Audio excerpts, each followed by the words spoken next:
سبحان اللہ و بحمدہ عدد خلقہ ورضا نفسہ وزینۃ عرشہ ومداد کلماتہ اللہم صلی علی محمد وعلی آل محمد کما صلیت علی ابراہیم وعلی آل ابراہیم انک حمید مجید اللہم بارک علی محمد وعلی آل محمد کما بارکت علی ابراہیم وعلی آل ابراہیم انک حمید مجید اعوذ باللہ من الشیطان الرجیم بسم اللہ الرحمن الرحیم رب اشرح لی صدری ویسر لی امری واحلل عقدۃ من لسانی یفقہوا قولی رب زدنی علما اللہم فقہنا فی الدین آمین یا رب العالمین۔ السلام علیکم ورحمۃ اللہ وبرکاتہ۔ سلسلہ ہے فہم القرآن کا اور پارہ ہے نمبر 25 الیہ یرد۔ آغاز کرتے ہیں سورہ حامیم سجدہ کی آیت نمبر 47 سے۔ اعوذ باللہ من الشیطان الرجیم بسم اللہ الرحمن الرحیم الیہ یرد علم الساعۃ وما تخرج من ثمرات من اکمامها وما تحمل من انثى ولا تضع الا بعلمه ویوم ینادیہم این شرکائی قالوا آذنک ما منا من شہید۔ پناہ میں آتی ہوں میں اللہ کی شیطان مردود سے، شروع اللہ کے نام سے جو بڑا مہربان نہایت رحم والا ہے۔ اس ساعت کا علم اللہ ہی کی طرف راجع ہوتا ہے، وہی ان سارے پھلوں کو جانتا ہے جو اپنے شگوفوں میں سے نکلتے ہیں، اسی کو معلوم ہے کون سی مادہ حاملہ ہوئی ہے اور کس نے بچہ جنا ہے۔ پھر جس روز وہ ان لوگوں کو پکارے گا کہ کہاں ہے میرے وہ شریک، یہ کہیں گے ہم عرض کر چکے ہیں، آج ہم میں سے کوئی اس کی گواہی دینے والا نہیں ہے۔ اس وقت وہ سارے معبود ان سے گم ہو جائیں گے جنہیں یہ اس سے پہلے پکارتے تھے، اور یہ لوگ سمجھ لیں گے کہ ان کے لیے اب کوئی جائے پناہ نہیں ہے۔ تو یہاں پہ اللہ سبحانہ و تعالیٰ کے وسیع علم کا ذکر کیا جا رہا ہے، اور خاص طور پر ان امور کا ذکر کیا جا رہا ہے کہ جن کا علم اللہ تعالیٰ کے ساتھ خاص ہے، جنہیں اس کے سوا کوئی نہیں جانتا، جس میں سب سے پہلے الیہ یرد علم الساعۃ، یعنی کہ قیامت کا علم جو ہے وہ بھی اللہ کی طرف لوٹایا جاتا ہے۔ یعنی انبیاء، مرسلین، فرشتے، باقی ساری مخلوق اس بارے میں عاجز ہیں اور اپنی بے بسی کا اقرار کرتے ہیں کہ کسی کو بھی علم نہیں ہے کہ قیامت کب آئے گی۔ اسی طرح جو پھل شگوفوں سے نکلتے ہیں، جس میں تمام درختوں کے پھل ہیں، جو شہروں میں ہوں، جنگلوں میں ہوں، آپ کے گھروں میں لگے ہوئے ہوں، تو کسی بھی درخت پر کوئی بھی پھل جب لگتا ہے تو اس میں پھل جب لگتا ہے کہ جب اس کا شگوفہ پھوٹتا ہے اور اس میں سے آگے پھل نکلتا ہے اور وہ پکتا ہے، تو یہ سب کا سب علم جو ہے وہ کس کے پاس ہے؟ یہ سارا علم اللہ تعالیٰ کے پاس ہے۔ اسی طرح کوئی مادہ، کوئی فیمیل جو ہے وہ پریگننٹ نہیں ہوتی ہے، جب یا بنی آدم میں سے ہو یا حیوانات میں سے کوئی بھی، یہ کہ جب تک کہ اللہ تعالیٰ کو اس کا پتہ ہے کہ کون کہاں پر پریگننٹ ہوا ہے، کس کو کہاں پر حمل ٹھہرا ہے، اور اسی طرح کوئی بچہ پیدا نہیں ہوتا، لیکن یہ اللہ کے علم میں ہوتا ہے۔ تو یہاں یہ بات کہنے کا مقصد کیا ہے کہ اللہ تعالیٰ کا علم اتنا وسیع ہے، اس کے مقابلے میں لوگوں نے اللہ کے مد مقابل جو ہستیاں قرار دے رکھی ہیں، جو بت ہیں یا جن ہیں، جن کو وہ اللہ کا شریک قرار دیتے تھے، اہل مکہ کی بات ہے، تو وہ سب کیا علم رکھتے ہیں؟ کچھ بھی علم نہیں رکھتے۔ تو جس کے پاس علم ہی نہیں ہے وہ الہ بننے کا مستحق کیسے ہو سکتا ہے؟ تو قیامت کے لیے اللہ سبحانہ و تعالیٰ ان کے اس جھوٹ کو ظاہر کرنے کے لیے پکارے گا اور فرمائے گا اینا شرکائی، کہاں ہے میرے وہ شریک جن کو تم میرا شریک سمجھتے تھے، ان کی عبادت کرتے تھے، ان کی وجہ سے تم اہل ایمان سے جھگڑے کیا کرتے تھے اور رسولوں کو جھٹلاتے تھے، ان سے دعوت رکھتے تھے۔ تو وہ کیا کہیں گے؟ وہ اس وقت ان سب کا انکار کر دیں گے اور وہ کہیں گے کہ ہم آپ سے کہہ چکے ہیں کہ ہم میں سے آج کوئی بھی اس بات کی گواہی نہیں دیتا کہ کوئی بھی اللہ کے سوا اور معبود ہو سکتا ہے۔ لیکن دنیا میں انسان اس قدر غافل ہے، کس قدر بے خبر ہے کہ وہ اس بات کو سمجھتا نہیں ہے کہ وہ وہاں چونکہ انہیں یقین ہو جائے گا کہ اب اللہ سے بچانے والا کوئی بھی نہیں ہے، کہیں سے کوئی مدد نہیں ملے گی، کوئی جائے پناہ نہیں، تو اس وجہ سے وہ سب کے سب جن کو وہ اپنا کچھ سمجھتے تھے وہ ان سے گم ہو جائیں گے اور وہ یقین کر لیں گے کہ اب وہ بچ نہیں سکتے۔ تو یہ بات جو کل قیامت کے دن انسان کہیں گے، جس کا اقرار کریں گے کہ کاش وہ دنیا میں سمجھیں اور آج اس حقیقت سے آگاہ ہو جائیں اور اس بات کو سمجھ جائیں، اس نقطے کو سمجھ جائیں کہ اللہ کے سوا کوئی بھی نہ پناہ دے سکتا ہوگا۔ کوئی بھی پناہ نہیں دے سکے گا. دنیا میں بھی آپ دیکھیں کوئی بھی پناہ نہیں دے سکتا, اللہ کے سوا کوئی بھی نہیں ہے جو کہ پناہ دے سکے, اور نہ ہی کوئی عبادت کے لائق ہے, اور نہ ہی ہماری کوئی مشکل آسان کر سکتا ہے اللہ تعالیٰ. لوگ بھی جو ہے وہ ذریعہ بنتے ہیں, لوگوں کے دلوں میں نرمی اور ہمدردی رحم دلی جو ہے وہ اللہ تعالیٰ ڈالتے ہیں. جو لوگوں کی مدد آتی ہے نا تو وہ بھی اللہ تعالیٰ کی طرف سے ہوتی ہے, اور نہ ہی کوئی ہمارے کام آ سکتا ہے. تو انسان کبھی بھلائی کی دعا مانگتے نہیں تھکتا, اور جب کوئی آفت اس پر آ جاتی ہے تو مایوس اور دل شکستہ ہو جاتا ہے. تو انسان کا عام طور پر حال بتایا گیا ہے کہ کیا ہوتا ہے کہ جب بھلائی کی دعا ہم مانگتے رہتے ہیں, لیکن جب بھی ہمارے اوپر کوئی آفت مصیبت ہے ہم مایوس شکستہ ہو جاتے ہیں نا. انسان ہے, یہ ہمارا روٹین ہے, یہ ہمارے کہ ہم اس طرح سے کرتے ہیں کہ اٹھتے بیٹھتے اپنے لیے خیر مانگتا رہتا ہے, اپنے لیے اپنی اولاد کے لیے بھلائی کی دعا کرنے سے کبھی نہیں تھکتا, لیکن انسان کو جو کچھ بھی مل جائے وہ اس پر قناعت نہیں کرتا, یعنی کہ بلکہ وہ چاہتا ہے اس سے آگے اور ملے, چاہے وہ مال ہو, چاہے اولاد ہو, چاہے جاؤ منصب ہو, چاہے دنیا کی کتنی بھی نعمتیں, وہ قناعت نہیں کرتا, آگے سے آگے بڑھتا چلا جاتا ہے دنیا میں. اور دین میں کیا سب کا سمجھتا ہے, بس میں نے فرائض تو ادا کر لیے, نمازیں تو پڑھ لی. حالانکہ دین میں کوششیں جو ہے وہ ہماری دیکھی جائیں گی. دنیا میں کی چیزوں آپ نے کوشش دنیا کی تھوڑی, آپ جتنی نعمتیں حاصل کریں گے آپ کا حساب اتنا زیادہ بڑھتا چلا جائے گا.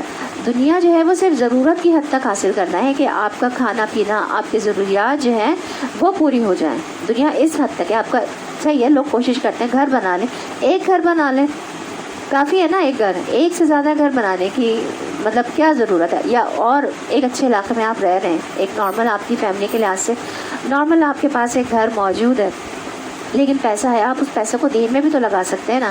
لوگ کیا کرتے ہیں, مزید پراپرٹیز بنانے ہیں, نہیں ہمیں اس سے اچھا ہم دنیاوی لائف سٹائل بہتر کرتے رہتے ہیں, لیکن ہمارا جو دینی لائف سٹائل ہے نا ہم اس کو بہتر کرنے کی کوشش نہیں کرتے. حالانکہ ہماری کامیابی کس میں ہے, اپنے دین کو ہمیشہ بہتر سے بہتر کرنے میں ہے, اپنے آپ کو مزید اللہ کے قرب کرنے میں ہے. اور اصل چیز جو اتنی ہڈن ہے, اتنی چھپی ہوئی ہے, اور جو سب سے پیاری نعمت ہے وہ کیا ہے اس دنیا کی, وہ اللہ کا قرب ہی تو ہے, اللہ کی محبت ہی تو ہے. کہ وہ ہستی کہ جب ہم اگر اس کو جان لیں اور اس کی معرفت حاصل کر لیں تو ہم تو اس کی عظمت کا اقرار کرتے ہوئے نہ تھکیں ہمارے دل سے. جب ہم کسی کو لیکن جب ہم کسی کو جانیں گے اس کے بعد ہی تو پھر ہم اس کی رسپیکٹ کریں گے, اور اس کے ساتھ ہمارا معاملہ ہوگا, اور پھر ہمارا تعلق اسی کے حساب سے ہوگا نا. تو ہم جب تک کہ جانیں گے ہی نہیں اس کو, اور ایک جو جاننے کا قرب کا ذریعہ جو ہے وہ کیا ہے, اتنا آسان سا اللہ تعالیٰ نے طریقہ بتا دیا کہ فرائض بھی ادا کرو, تم نوافل اور سنت بھی میرے لیے تھکو, اور تھوڑی سی کوشش کرو, محنت کرو میرے لیے توجہ کے ساتھ. ہم تو فرض بھی بوجھ سمجھ کے ادا کر رہے ہوتے ہیں کہ بس مجھے پڑھنی ہے, نماز ٹائم نکل رہا ہے بس پڑھنی ہے. بوجھ ہوتا ہے نا, بعض ہمیں بوجھ ہی ہو جاتا ہے ہمارے لیے, فرض بھی ہمارے لیے بوجھ ہوتا ہے کہ ہمیں پورا کرنا ہے بس. لیکن وہ جو محبت ہے اور وہ جو جذبہ ہے دل سے کہ اس کو جان کے اس کی عظمت کا اقرار کر کے کہ نہیں میں نے تو کرنا ہے ان کے لیے, کیونکہ یہی تو ہے اس کائنات کے بادشاہ, یہی تو ہے. جب ہمیں یہ احساس ہوگا یہی مجھے بچانے والے ہیں, اس دنیا میں بھی یہی بچانے والے ہیں, آخرت میں بھی ان کے علاوہ کوئی نہیں ہے جو کہ مجھے بچائے گا. جب یہ جذبہ دل میں ہوگا تو پھر اس کو راضی کرنے کی کوشش کریں گے نا. ہمارا دنیاوی کام ہوتا ہے کسی سے, ہم اس شخص کو کتنا راضی کرنے کی کوشش کرتے ہیں. دنیا میں کسی سے کوئی کام ہے دنیاوی کام, اس کو کتنا راضی کرتے ہیں نا ہم, کتنا راضی کرتے. تو ہمیں اصل میں پتہ ہی نہیں ہے کہ اصل میں ہماری راضی ہم کس مصیبت میں پھنسے ہوئے ہیں. ہماری جو ہے وہ کیا کہتے ہیں, وہ ایک جو لفظ یوز ہوا تھا کہ ہم اس میں ہیں غفلت میں, تو اس لیے ہے کہ ہمیں پتہ ہی نہیں ہے کہ ہم پھنسے ہوئے ہیں آلریڈی بہت.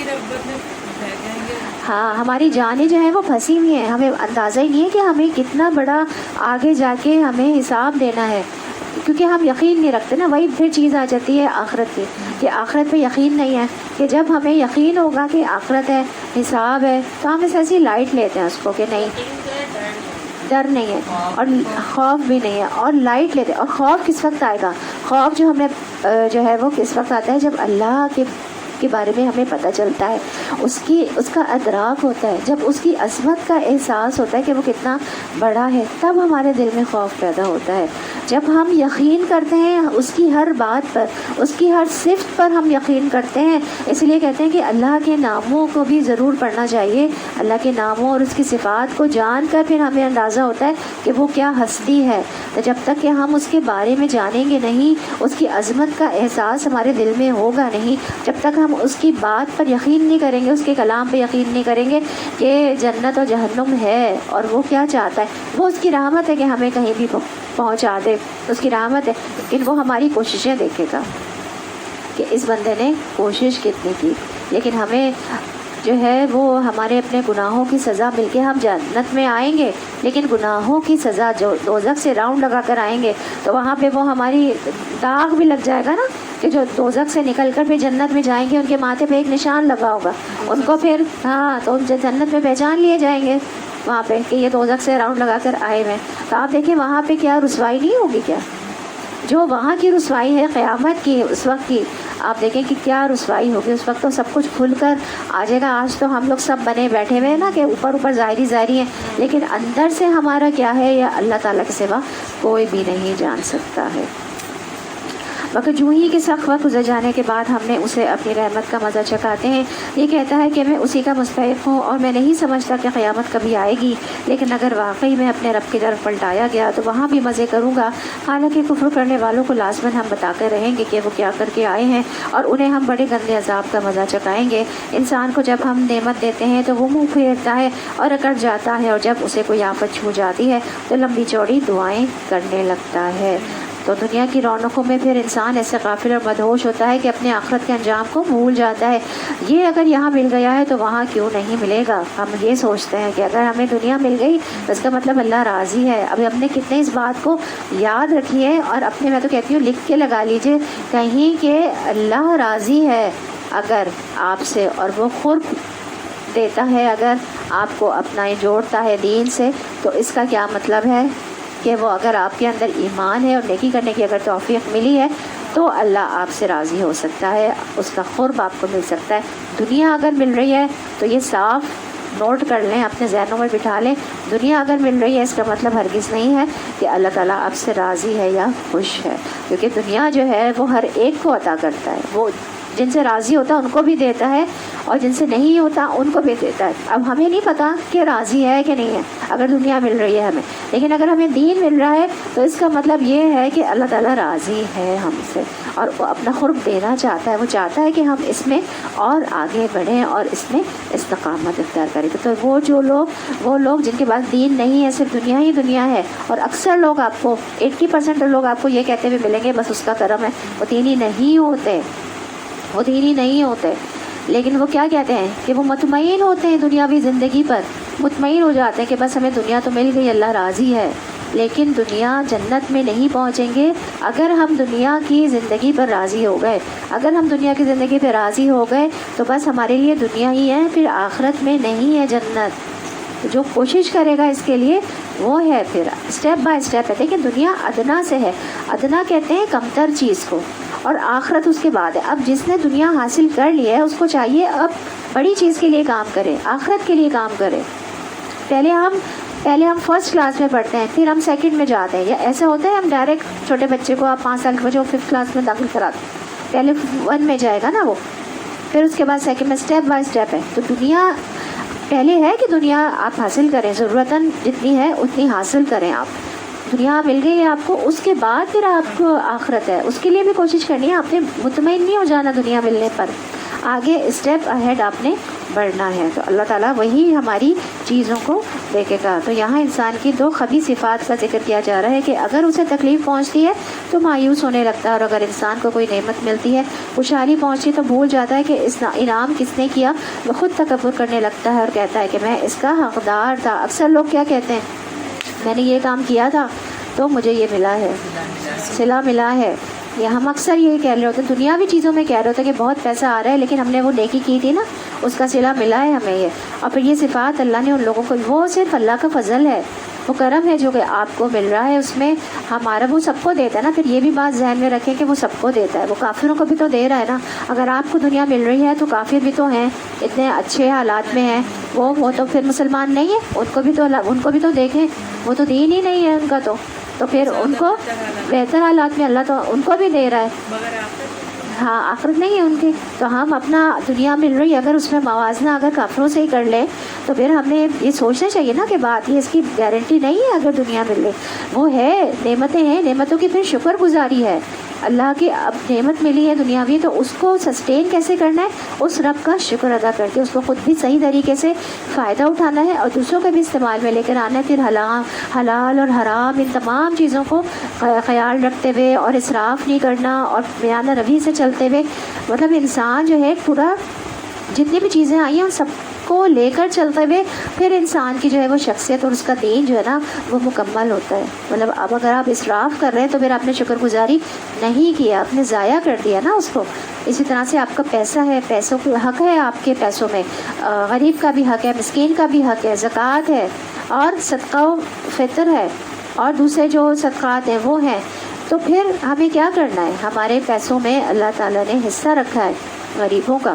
ہماری جان ہم اب اللہ کے لیے ہے, ہماری جان جو ہے وہ کس کے لیے ہے, اللہ کے لیے ہے, اللہ کے دین کی اشاعت کے لیے ہے.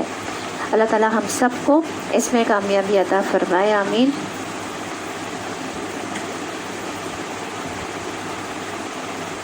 اے نبی ان سے کہو کبھی تم نے یہ بھی سوچا ہے کہ اگر واقعی یہ قرآن خدا ہی کی طرف سے ہوا اور تم اس کا انکار کرتے رہے تو اس شخص سے بڑھ کر بھٹکا ہوا اور کون ہوگا جو اس کی مخالفت میں دور تر نکل گیا ہو.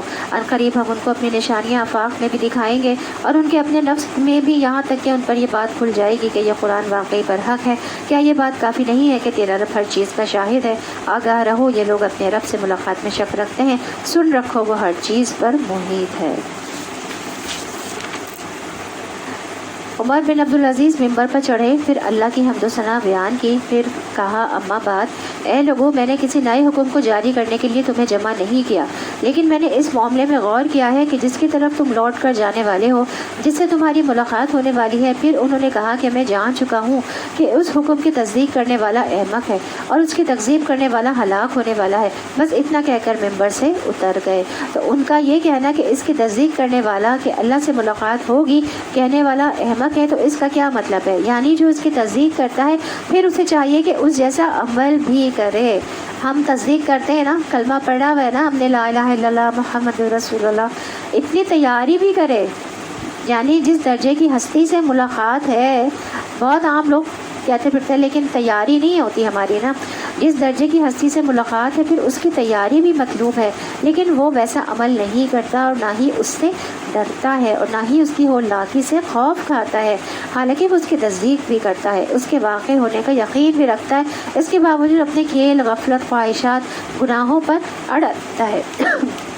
تو اس اعتبار سے وہ احمق ہے. آدھا کہتے ہیں نا کہ وہ نیم حکیم خطرہ جان, کہ آدھا آپ نے ایکسیپٹ بھی کر لیا, مان بھی رہے, لیکن آپ اپنی غفلت کی وجہ سے آگے آپ اپنی کوشش نہیں کر رہے. سورہ بقرہ میں جیسے کہ اللہ تعالیٰ نے فرمایا کہ اے لوگوں تم پورے کے پورے اسلام میں داخل ہو جاؤ. ہمیں دیکھیں کمپلیٹ کرنا ہوتا ہے, ہم لوگ سارے کام آدھے کرتے ہیں, ہم لوگ کمپلیٹ کام کرتے ہی نہیں ہیں. آدھے کام آدھا کرتے ہیں اور آدھا کام چھوڑ دیتے ہیں. ہم دنیاوی کاموں پہ بھی یہی حال کرتے ہیں اور ہم دین کے کاموں میں بھی یہی حال کرتے ہیں. اگر ہمیں چھپانا ہے اپنے آپ کو تو پورا چھپانا ہے, صحیح سے چھپانا ہے. اگر ہمیں عبادت کرنی ہے تو ہمیں صحیح سے عبادت کرنی ہے. اگر ہمیں معاملات کرنے ہیں تو ہمیں صحیح سے معاملات کرنے ہیں. اگر ہمیں اخلاقیات کرنی ہے تو ہمیں صحیح سے اخلاقیات کرنی ہے. مگر آہستہ آہستہ کر کے ہوگا, پورا ایک دم نہیں ہوتا. تو انسان جو ہے وہ پہلا قدم تو بڑھائے, اللہ تعالیٰ پھر ہاتھ پکڑ کر چلاتے ہیں. جب بندے کی نیت صحیح ہوتی ہے تو اللہ تعالیٰ خود آپ کے مددگار بنتے ہیں اور آپ کو پکڑ کر چلاتے ہیں.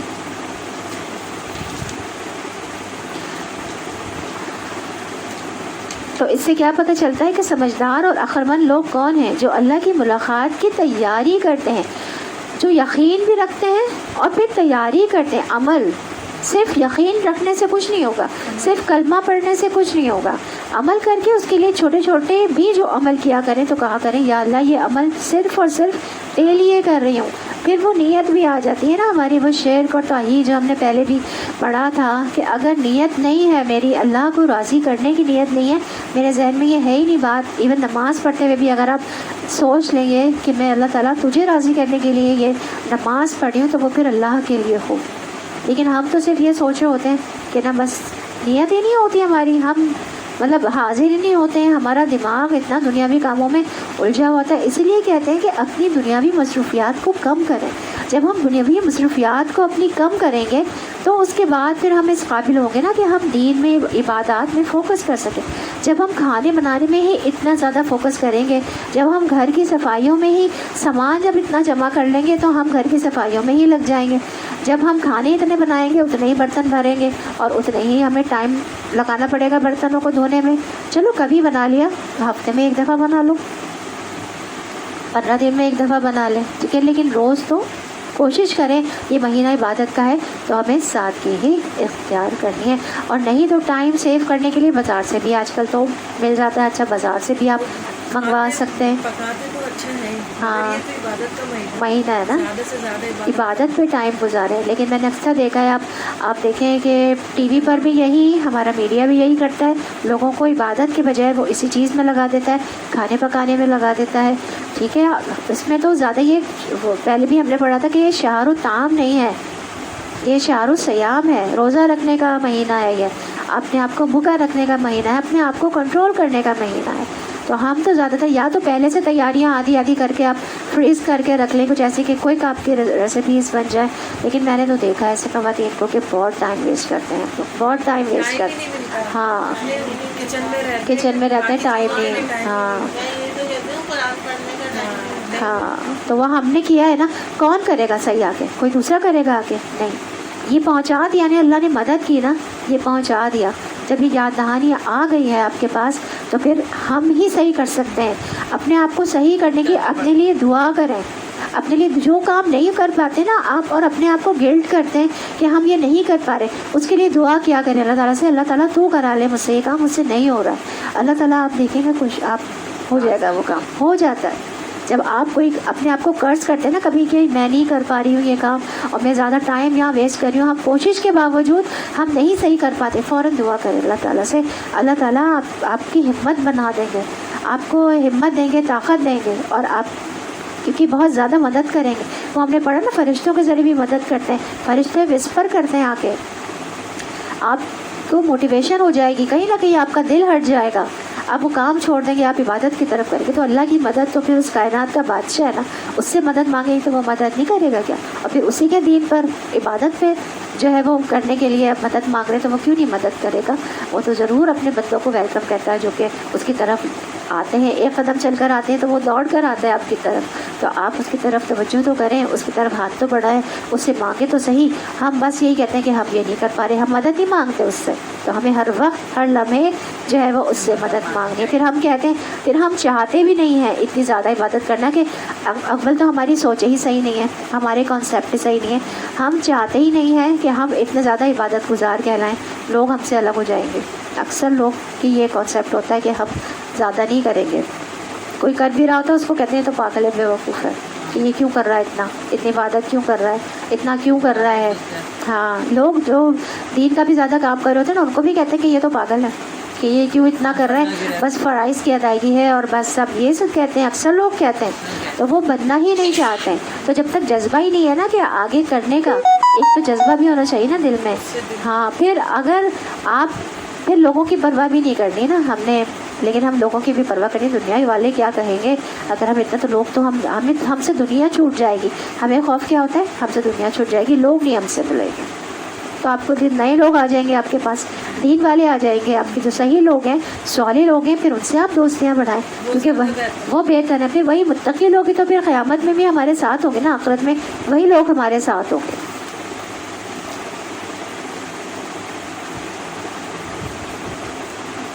تو جو بھی عمل کیا کریں تو کہا کریں, یا اللہ یہ عمل میں صرف اور صرف تیرے لیے کر رہی ہوں تاکہ تو اس دن مجھے دیکھے تو مجھے بخش دے. تو یہ ہم صرف اپنی بخشش کے لیے کر رہے ہیں, اللہ کو راضی کرنے کے لیے کر رہے ہیں, عمل عبادت میں آ جائے. ہاں, اور مجھ سے راضی ہو جائے. کیونکہ بہت دفعہ ہم نیک کام بھی کرتے ہیں, کر کے پھر احسان بھی جتاتے ہیں اور کر کے اس کو ضائع بھی کر دیتے ہیں. تو جو شخص اللہ کے لیے کرتا ہے وہ ہر حال میں مطمئن اور راضی ہوتا ہے کہ جس کے لیے میں نے دیکھا, جس کے لیے میں نے کیا اس نے دیکھ لیا.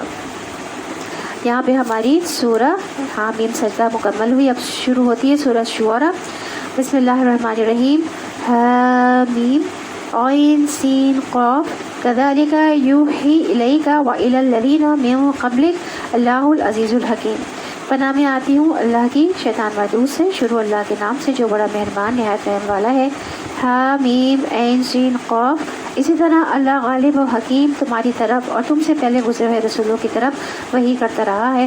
آسمانوں اور زمین میں جو کچھ بھی ہے اسی کا ہے، وہ برتر اور عظیم ہے۔ قریب ہے کہ آسمان اوپر سے پھٹ پڑے، فرشتے اپنے رب کی ہم کے ساتھ تسبیح کر رہے ہیں اور زمین والوں کے حق میں درگزر کی درخواستیں کیے جاتے ہیں۔ اب دیکھیں ہم کافی پاروں سے ہم فرشتوں کے بارے میں پڑھ رہے ہیں نا، کہ وہ کتنی ہمارے لیے دعائیں کرتے ہیں، کہ وہ زمین والوں کے حق میں درگزر کی درخواستیں کیے جاتے ہیں۔ آگاہ رہو حقیقت میں اللہ غفور الرحیم ہی ہے۔ جن لوگوں نے اس کو چھوڑ کر اپنے کچھ دوسرے سرپرست بنا رکھے ہیں، اللہ ہی ان پر نگراں ہے، تم ان کے حوالہ دار نہیں ہو۔ ہاں اسی طرح اے نبی، یہ قرآن عربی ہم نے تمہاری طرف وحی کیا ہے تاکہ تم بستیوں کے مرکز شہر مکہ اور اس کے گرد و پیش میں رہنے والوں کو خبردار کر دو اور جمع ہونے کے دن سے ڈرا دو جس کے آنے میں کوئی شک نہیں ہے۔ ایک گروہ کو جنت میں جانا ہے اور دوسرے گروہ کو دوزخ میں۔ اگر اللہ چاہتا تو ان سب کو ایک ہی امت بنا دیتا، مگر وہ جسے چاہتا ہے اپنی رحمت میں داخل کرتا ہے، اور ظالموں کا نہ کوئی ولی ہے نہ مددگار۔ کیا یہ ایسے نادان ہے کہ انہوں نے اسے چھوڑ کر دوسرے ولی بنا رکھے ہیں؟ ولی تو اللہ ہی ہے، وہی مردوں کو زندہ کرتا ہے اور وہ ہر چیز پر قادر ہے۔ تمہارے درمیان جس معاملے میں بھی اختلاف ہوا اس کا فیصلہ کرنا اللہ کا کام ہے۔ وہی اللہ میرا رب ہے، اسی پر میں نے بھروسہ کیا ہے اور اسی کی طرف میں رجوع کرتا ہوں۔ تو دنیا میں آپ دیکھیں کہ ہر موضوع، ہر ٹاپک پر لوگوں کا باہم اختلاف ہوتا ہے، چاہے وہ مذہب ہو، پالیٹکس ہو، فائنانس ہو، کوئی بھی چیز ہو، اس میں لوگوں کے خیالات اور نظریات جو ہوتے ہیں وہ مختلف ہوتے ہیں۔ دنیاوی امور میں تو اختلاف ہوتا ہے، ختم ہو جاتا ہے، اس کے کوئی بہت بڑے کانسیکوینسز نہیں ہوتے، لیکن دین کے معاملے میں جو اختلاف ہوتا ہے نا، اس کا اصل فیصلہ اللہ تعالیٰ کریں گے۔ اس لیے ہمیشہ انسان کے اندر یہ حرص ہونی چاہیے کہ میں صحیح دلیل کو اپنا لوں، کسی قسم کی انا پرستی کا شکار نہ ہوں، کسی طرح کی اپنی خواہش نفس کا شکار نہ ہوں، کیونکہ یہ بات میری مرضی کے خلاف جاتی ہے، اس لیے اس کو چھوڑ کر کوئی اور راستہ نکالوں۔ اصل فیصلہ جو کرے گا وہ اللہ تعالیٰ کرے گا کہ صحیح کیا تھا اور غلط کیا تھا۔ جب ہم یہ کہتے ہیں کہ اس جیسی کوئی چیز ہی نہیں، کہ تو پھر اللہ سبحانہ و تعالیٰ کو مخلوق پر قیاس نہیں کرنا چاہیے، اللہ کے لیے ایسی مثالیں نہیں بیان کرنی چاہیے جو مخلوق کے لیے ہوتی ہیں، کیونکہ اللہ تعالیٰ مخلوق میں سے چاہے وہ انسان ہو، جن ہو، فرشتے ہوں، شجر، ہجر، کوئی بھی چیز ان میں سے کسی بھی چیز کی طرح نہیں ہے۔ تو اس لیے اللہ سبحانہ و تعالیٰ کا کوئی امیج اس طرح کا قائم نہیں کرنا چاہیے کہ جو کسی انسان یا کسی خود ساختہ چیز سے ملتا ہو۔ جب بھی کوئی ذہن میں آئے تو فوراً کہیں کہ اللہ تعالیٰ ایسا نہیں ہے، وہ اس سے بہت بلند ہے، بہت عظیم ہے، بہت بہترین ہے، وہ میرے تصور میں نہیں آ سکتا۔ لیسا کمثلہ شیء، نہیں ہے کوئی اس کے مثال جیسی کوئی چیز۔ اس کا علم، اس کی طاقت، اس کی حیات، اس کی قدرت، اس کی عظمت، اس کی حکمت، ہر چیز انسانوں سے اور دنیا میں پائی جانے والی ہر چیز سے بہت بالا ہے۔ اس لیے اللہ تعالیٰ کے ناموں، اس کی قدرت، اس کی حیات، اس کی عظمت کے بارے میں، اس کی حکمت کے بارے میں ہمیں غور و فکر کرنا ہے، کائنات پر بھی اور علم پر بھی۔ اس کے علاوہ بھی بہت ساری کتابیں ہیں جو کہ علماء کرام کی ہیں، مطلب وہ تفاسیر ہی ہیں قرآن پاک کی، جس میں اللہ کے ناموں کو بہت اچھے طریقے سے علماء کرام نے ایکسپلین کیا ہے۔ مختلف جو ہے وہ علماء کرام ہیں جن کو ہم پڑھ سکتے ہیں، جن کو ہم سن سکتے ہیں، جو کہ بہت بڑے بڑے علماء کرام ماضی میں گزرے ہیں، جیسے کہ ابن کثیر کی کتنی اچھی تفسیر تھی، انہوں نے کتنا کیا۔ اس کے بعد ان کے اور بہت سارے صالحین ہیں، بہت سارے لوگ ایسے گزرے جن کی بہت اچھی تفاسیر جو ہیں وہ موجود ہیں، جنہوں نے فزیکلی بھی بہت محنت کی اور اپنے آپ کو ڈیووٹ کیا اور یہ جو ہمیں جو یہاں پہ سارے بتاتے ہیں نا، جنہوں نے باقاعدہ تعلیم حاصل کی ہے، تو یہ انہی لوگوں کو پڑھ رہے ہوتے ہیں، انہی لوگوں کو پڑھ رہے ہوتے ہیں۔ پھر اگر پی ایچ ڈی کیا ہے یا ایم فل کیا ہے جو آج کل کے اسکالرس ہیں، علماء کرام ہیں، تو وہ پھر اپنی اگر کوئی کتاب نکالتے ہیں یا الگ سے کچھ بیان کرتے ہیں تو پھر ان کی بھی تفاسیر جو ہے وہ اچھی ہیں، لیکن انہوں نے جو تحقیق کی ہے وہ انہی کی کتابوں سے، جو پہلے لوگوں نے کی ہے، انہی کی تحقیق۔ اور پھر اللہ تعالیٰ بھی جب دیتا ہے نا دل میں بات، کسی کے بھی دل میں ڈال سکتا ہے۔ ایک آیت ہے، ایک آیت کی تفسیر اگر کوئی کسی بہت اچھی کوئی ایکسپلین کرتا ہے کہ اس سے پہلے کسی نے بھی ایکسپلین نہیں کی ہے، تو وہ سمجھ کی بھی بات ہوتی ہے۔ آج کے علماء کرام کے دلوں میں بھی اللہ تعالیٰ بہت اچھی طرح سے کسی آیت کی ایکسپلین کو، تشریح کو واضح کر سکتے ہیں۔ بہت اچھے علماء کرام ہیں تو جن کی ایکسپلینیشن دنیا کے لحاظ سے بھی ہوتی ہے، وہ ریلیٹ کر کے بھی بتاتے ہیں، جیسے کہ ڈاکٹر فرحت ہاشمی ہے، یہ دنیاوی اور خواتین کے لحاظ سے خاص طور پر بتاتی ہیں ریلیٹ کر کے نا آیات کو، کہ ہمیں اپنی دنیاوی زندگی میں جو عملی پوائنٹ ہے ان کو کس طرح سے لے کر چلنا ہے۔ اتنا اچھا وضاحت کر دیتی ہے کہ وہ ہاں، سمجھ میں آ جاتا ہے آسانی سے۔ آسمانوں اور زمین کا بنانے والا جس نے تمہاری اپنے جن سے تمہارے لیے جوڑے پیدا کیے، اور اسی طرح جانوروں میں بھی انہی کے ہم جنس جوڑے بنائے، اور اس طریقے سے وہ تمہاری نسلیں پھیلاتا ہے۔ کائنات کی کوئی چیز اس کے مشابہ نہیں، وہ سب کچھ سننے اور دیکھنے والا ہے۔ آسمان اور زمین کے خزانوں کی کنجیاں اسی کے پاس ہیں، جسے چاہتا ہے کھلا رزق دیتا ہے اور جسے چاہتا ہے نپت اللہ، اسے ہر چیز کا علم ہے۔ ابو ذر غفاری رضی اللہ عنہ سے روایت ہے کہ نبی کریم صلی اللہ علیہ وسلم اپنے رب تبارک و تعالیٰ سے روایت کرتے ہیں کہ بے شک اللہ تعالیٰ فرماتا ہے، اور اس کو حدیث قدسی بھی کہا جاتا ہے کہ اے میرے بندو، تم سب گمراہ ہو سوائے اس کے جسے میں ہدایت دوں، بس تم مجھ سے ہدایت مانگو، میں تمہیں ہدایت دوں گا۔ اے میرے بندو، تم سب بھوکے ہو سوائے اس کے جس کو میں کھلاؤں، تم مجھ سے کھانا مانگو، میں تمہیں کھلاؤں گا۔ اے میرے بندو، تم سب برہنہ ہو سوائے اس کے جسے میں لباس پہناؤں، تو تم مجھ سے لباس مانگو، میں تمہیں لباس دوں گا۔ اے میرے بندو، تم سب دن رات گناہ کرتے ہو، میں سارے گناہوں کو بخشتا ہوں، تم مجھ سے بخشش مانگو، میں تمہیں بخش دوں گا۔ اے میرے بندو، اگر تمہارے اولین اور آخرین اور جن و انس ایک ساتھ چٹے میدان میں کھڑے ہو کر مجھ سے مانگیں گے، اور میں ہر ایک کو جو وہ مجھ سے مانگے عطا کروں، تو پھر بھی میرے خزانوں میں کمی نہیں ہوگی، مگر جتنی سمندر میں سوئی ڈال کر نکالنے سے پانی میں کمی آتی ہے۔ تو وہ کیا کمی ہوتی ہے؟ وہ نتھنگ، سوئی کے ساتھ کیا لگا ہوا نکلتا ہے؟ کچھ بھی نہیں۔ تو اس سے کیا پتہ چلتا ہے، چاہے مادے خزانے ہوں، چاہے ہدایت کے خزانے ہوں، ضروریات پوری کرنے کے لیے انسان جن چیزوں کا محتاج ہے وہ ہر چیز اللہ تعالیٰ کے پاس ہے، اسی سے ہر چیز مانگنی چاہیے، پہلا خیال اللہ کا ہی آنا چاہیے۔ صحابہ کرام کا جوتے کا تسمہ بھی ٹوٹتا تھا تو اللہ سے مانگتے تھے، جب اللہ سے ہم مانگتے ہیں تو وہ کسی بندے کے دل میں خیال ڈال دیتا ہے کہ جاؤ اس بندے کی مدد کرو، اس طرح ضروریات پوری ہو جاتی ہیں۔ لیکن بندہ جو بندوں سے مانگتا ہے تو ذلیل و خوار ہوتا ہے، ان کی نگاہوں میں گر جاتا ہے، اور جب اللہ سے مانگتا ہے تو عزت پاتا ہے اور اللہ کی محبت پاتا ہے۔ اس نے تمہارے لیے دین کا وہی طریقہ مقرر کیا جس کا حکم اس نے نوح کو دیا تھا، اور جسے اے محمد اب تمہاری طرف ہم نے وحی کے ذریعے سے بھیجا ہے، اور جس کی ہدایت ہم ابراہیم اور موسیٰ اور عیسیٰ کو دے چکے ہیں، اس تاکید کے ساتھ کہ قائم کرو اس دین کو اور اس میں متفرق نہ ہو جاؤ۔ یہی بات ان مشرکین کو سخت ناگوار ہوئی ہے جس کی طرف اے محمد تم انہیں دعوت دے رہے ہو۔ اللہ جسے چاہتا ہے اپنا کر لیتا ہے، اور وہ اپنی طرف آنے کا راستہ اسی کو دکھاتا ہے جو اس کی طرف رجوع کرے۔ تو راستہ کس کو دکھاتا ہے؟ جو اس کی طرف رجوع کرے۔ وَيَهْدِي إِلَيْهِ مَن يُنِيبُ، یونیب کو راستہ دکھاتا ہے۔ تو یاد رکھیے دین کے جو عقائد ہیں ان میں تمام انبیاء میں اتحاد تھا۔ بنیادی عقائد سارے انبیاء کے ہاں ایک ہی طرح کے تھے، یعنی اصول برابر کے تھے، اور ان کا آپس میں مضبوط رشتہ بھی تھا۔ محمد صلی اللہ علیہ وسلم نے فرمایا تمام انبیاء علیہ السلام باپ شریک بھائی ہیں اور ان کی مائیں مختلف ہیں، ان کا دین ایک ہی ہے اور ہمارے درمیان کوئی اور نبی نہیں ہے، یعنی نبوت سے جڑی ہوئی ہے، یعنی جس کو اللہ نے نبی بنایا بس وہی ہے۔ تو شریعتیں مختلف ہیں لیکن اصل دین اور عقائد ایک ہی طرح کے تھے۔ توحید ہمیشہ جو ہے وہ رہا ہے، تمام جو دین آئے ہیں اللہ کی طرف سے ان تمام دین کا جو میسج رہا ہے وہ توحید رہا ہے، اور یہی جو ایک دین ہے یعنی توحید کا دین، توحید کی دعوت۔ کبیرہ علی المشرکین متدعوہم الیہ، یہ مشرکین پر بڑی بھاری گزرتی ہے جس کی طرف سے آپ ان کو دعوت دیتے ہیں، یعنی توحید سے مشرکین، ابلیس اور اس کے لشکروں اور اس کے فالوور سب کا دل تنگ پڑتا ہے۔ یعنی جب ایک اللہ کی طرف لوگوں کو بلایا جاتا ہے جو غیر اللہ سے جڑے ہوئے ہوں تو وہ اس بات پر سخت آفینڈ ہوتے ہیں اور ناراض ہو جاتے ہیں اور غضبناک بھی ہو جاتے ہیں۔ آپ دیکھیں نا بدعات میں ہم لوگ کتنا گرے ہوئے ہیں، جب کہا جاتا ہے لوگوں کو تو لوگ مائنڈ کرتے ہیں نا، پھر بھی کرتے رہتے ہیں، تو حالانکہ دل میں بات آ جاتی ہے، سمجھ آ جاتی ہے، لیکن بھی وہ ضد میں بھی کر رہے ہوتے ہیں۔ ہمارے باپ دادا کرتے تھے ایسے، اکثر خواتین کو دیکھا ہے کہ وہ بدعات میں کس طرح ہوتی ہیں کہ میری ماں کرتی تھی، ان کی یاد میں مزید جو ہے وہ گناہ میں ہی مبتلا ہو جاتی ہیں، ان کو بھی شاید گناہ گار کر رہی ہوتی ہیں اور خود بھی جب گناہ گار ہو رہی ہوتی ہیں۔ اچھی طریقے سے آپ کوئی بھی نیک عمل کرو گے نا، آپ کے والدین کو اس کا ثواب پہنچے گا۔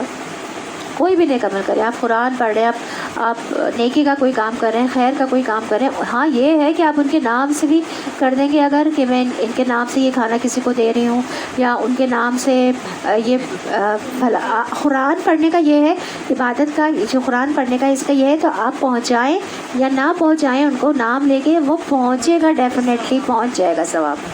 اور ان کے نام سے آپ دے بھی سکتے ہیں، کھانا نام سے دے دیں، اور کوئی اور عبادت کرنا چاہتے ہیں استغفار پڑھ سکتے ہیں آپ ان کی بخشش کے لیے، استغفار بہت سارے موجود ہیں، اس میں ایاک نستعین میں بہت سارے اچھے استغفارات موجود ہیں، دعا کر سکتے ہیں آپ، دعا میں آپ بھی صرف آپ دعا کر کے کہہ سکتے ہیں، وہ بھی استغفار میں شامل ہو جائے گا کہ اللہ میرے والدین کو بخش، ایسا ہم دعا مانگتے ہیں اس کے بعد اپنے والدین کے لیے، تو وہ بھی اس میں شامل ہو جائے گا۔ تو والدین کے لیے بہت زیادہ جو ہے وہ ہمارے سب سے بڑے ہمدرد کون ہوتے ہیں؟ دنیا میں لانے والے والدین ہوتے ہیں نا، تو ہمیں ان کی، اب اگر جو بدعات شامل ہیں وہ اگر بدعات کر رہی تھی والدہ ہماری، تو ہم انہیں کے نقش قدم پر چلتے ہوئے، اور ہم کتنے غفلت میں نا کہ اسی بدعت میں کو عمل کرتے ہیں اور ہم اس کو نیکی سمجھتے ہیں۔ سب سے بڑی جو ہماری ہم جس میں پھنسے میں وہ یہ کہ ہم غلط کر رہے ہیں اور ہم سمجھ رہے ہیں کہ وہ نیکی ہے۔ تو اس کے لیے ہمیں دین کا علم حاصل کرنا بہت زیادہ ضروری ہے، کیونکہ جبھی تو ہم نکلیں گے نا صحیح اور غلط کا، جب تک کہ ہمیں پتہ نہیں چلے گا اس وقت تک ہم کیسے صحیح راہ پر آ سکیں گے۔ لوگوں میں جو تفرقہ رونما ہوا اس کے بعد ہوا کہ ان کے پاس علم آ چکا تھا، اور یہ اس بنا پر ہوا کہ وہ آپس میں ایک دوسرے پر زیادتی کرنا چاہتے تھے۔ اگر تیرا رب پہلے ہی یہ نہ فرما چکا ہوتا کہ ایک وقت مقررہ تک فیصلہ ملتوی رکھا جائے گا، تو ان کا قضیہ چکا دیا گیا ہوتا۔ حقیقت یہ ہے کہ اگلوں کے بعد جو لوگ کتاب کے وارث بنائے گئے وہ اس کی طرف سے بڑے اضطراب انگیز شک میں پڑے ہوئے ہیں۔ چونکہ یہ حالت پیدا ہو چکی ہے، اس لیے اے محمد صلی اللہ علیہ وسلم اب تم اسے دین کی طرف دعوت دو، اور جس طرح تمہیں حکم دیا گیا ہے اسی پر مضبوطی کے ساتھ قائم ہو جاؤ، اور ان لوگوں کی خواہشات کا اتباع کرو، اور ان سے کہہ دو کہ اللہ نے جو کتاب بھی نازل کی ہے میں اس پر ایمان لایا، مجھے حکم دیا گیا ہے کہ میں تمہارے درمیان انصاف کروں، اور اللہ ہی ہمارا رب بھی ہے اور تمہارا رب بھی، ہمارے اعمال ہمارے لیے ہے اور تمہارے اعمال تمہارے لیے، ہمارے اور تمہارے درمیان کوئی جھگڑا نہیں، اللہ ایک روز ہم سب کو جمع کرے گا اور اسی کی طرف سب کو جانا ہے۔ تو اہم بات یہ ہے کہ انسان ایمان لانے کے بعد اس پر قائم رہے، ڈٹ جائے اور مشکلات سے گھبرائے نہیں۔ سفیان ثقفی سے مروی ہے کہ ایک شخص نے عرض کیا، یا رسول اللہ صلی اللہ علیہ وسلم، مجھے اسلام کے حوالے سے کوئی ایسی بات بتا دیجیے کہ آپ کے بعد پھر کسی سے کچھ پوچھنے کی ضرورت نہ رہے۔ آپ نے فرمایا، پہلے اقرار کرو کہ میں اللہ پر ایمان لایا، پھر اس کے اوپر ثابت قدم رہو۔ اس نے عرض کیا، میں کس چیز سے بچوں؟ تو آپ نے اپنی زبان کی طرف اشارہ کیا، اس کو روک کر رکھو۔ بہرحال ایمان لانے کے بعد اہم ترین چیز کیا ہے؟ پھر اس کو مینٹین کیا جائے، اس پر قائم رہا جائے۔ مشکلات کی وجہ سے، لوگوں کی تنقید کی وجہ سے گھبرا کر انسان پیچھے نہ ہٹے۔ ویسے بھی استقامت، ثابت قدمی اور کمٹمنٹ نبھانا جو ہے وہ بہت اعلیٰ اخلاق میں سے ہے۔ رسول اللہ صلی اللہ علیہ وسلم نے یہ بھی فرمایا کہ ثابت قدم رہو اور اپنا اخلاق اچھا کرو، یعنی یہ دو چیزیں انسان کو فائدہ دیتی ہیں، نیکی کے کام کا ارادہ، پھر اس کو کر گزرو۔ یہ اصل میں دیکھنے میں آتا ہے کہ اس بات کو کہ آپ کتنے سچے ہیں اپنے اس نیکی کے کام میں، کہ آپ واقعی اللہ سبحانہ و تعالیٰ کے لیے کر رہے ہیں، یا پھر آپ دکھاوے کے لیے کر رہے ہیں، یا لوگوں کی نظر میں آنے کے لیے کر رہے ہیں، یا اپنی شان بڑھانے کے لیے کر رہے ہیں۔ کیونکہ جو شخص اللہ کے لیے کام کرتا ہے اس کی راہ میں کوئی چیز حائل نہیں ہوتی، وہ چلتا چلا جاتا ہے اور اس راستے پر بڑھتے دب تک قائم رہتا ہے۔ اور جو دنیا کے کسی مفاد کے لیے کام کرتا ہے، جب وہ دیکھتا ہے کہ وہ مفاد نہیں مجھے مل رہا ہے، تو انسان پھر اس کام کو چھوڑ دیتا ہے۔ جیسے دنیا میں آپ کوئی بزنس کرتے ہیں، وہ کامیاب نہیں ہوتا تو آپ اسے چھوڑ کر کوئی اور شروع کرتے تھے، تو ایسے ہی کچھ لوگ دین کا کام اس لیے لیتے ہیں کہ وہ بظاہر یہ دکھاتے ہیں کہ وہ یہ سب اللہ کے لیے کر لیں، لیکن مطلوب انہیں دنیا ہوتی ہے۔ تو جب وہ مطلب پورا نہیں ہوتا تو وہ اس کام کو کیا کرتے ہیں؟ چھوڑ دیتے ہیں۔ تو ہمیں اللہ تعالیٰ سے دعا کرنی چاہیے کہ اللہ تعالیٰ ہمیں ان لوگوں میں شامل نہ کرے۔ اللہ کی دعوت پر لبیک کہے جانے کے بعد جو لوگ لبیک کہنے والوں سے اللہ کے معاملے میں جھگڑتے ہیں، ان کی حجت بازی ان کے رب کے نزدیک باطل ہے، اور ان پر اس کا غضب ہے اور اس کے لیے سخت عذاب ہے۔ یعنی کہ جب اللہ کی دعوت پر لبیک کہہ دیا، اور پھر جو دوسرے لبیک کہنے والے لوگ ہیں ان سے اللہ کے معاملے میں ہمیں جھگڑنا نہیں ہے، ٹھیک ہے، اور ہمیں جھگڑنا نہیں ہے، ان کی حجت بازی ان کے رب کے نزدیک باطل ہے اور ان پر اس کا غضب ہے۔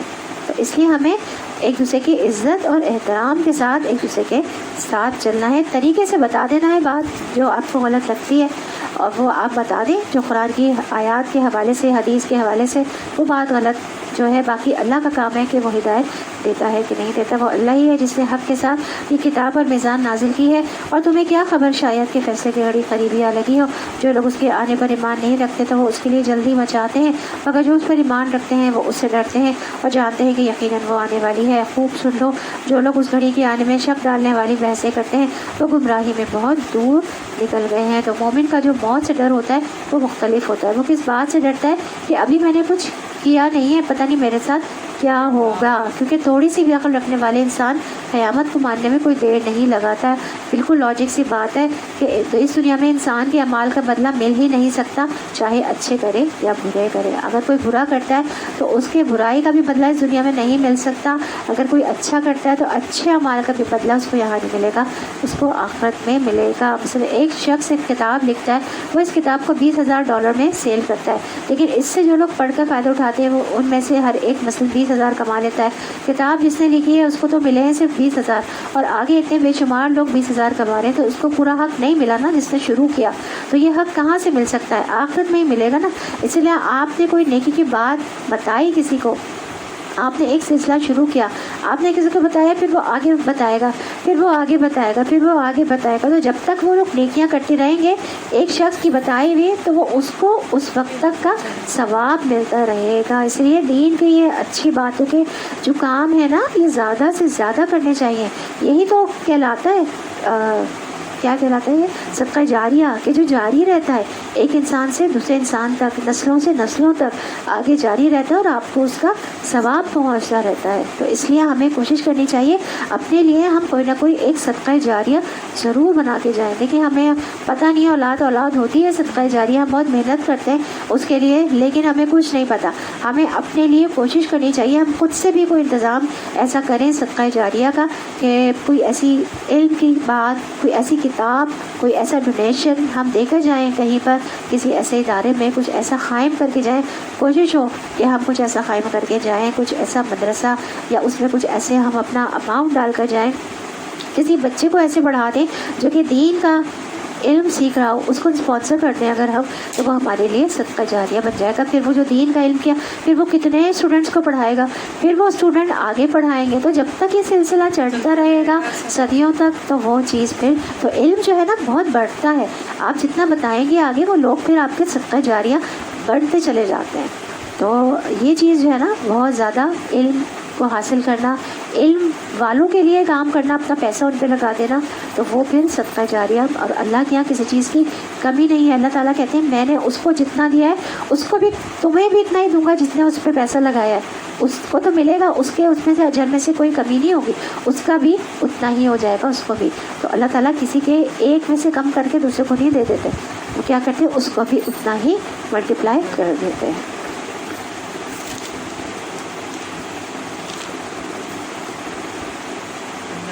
کہاں تک پڑھا تھا؟ 18 تک۔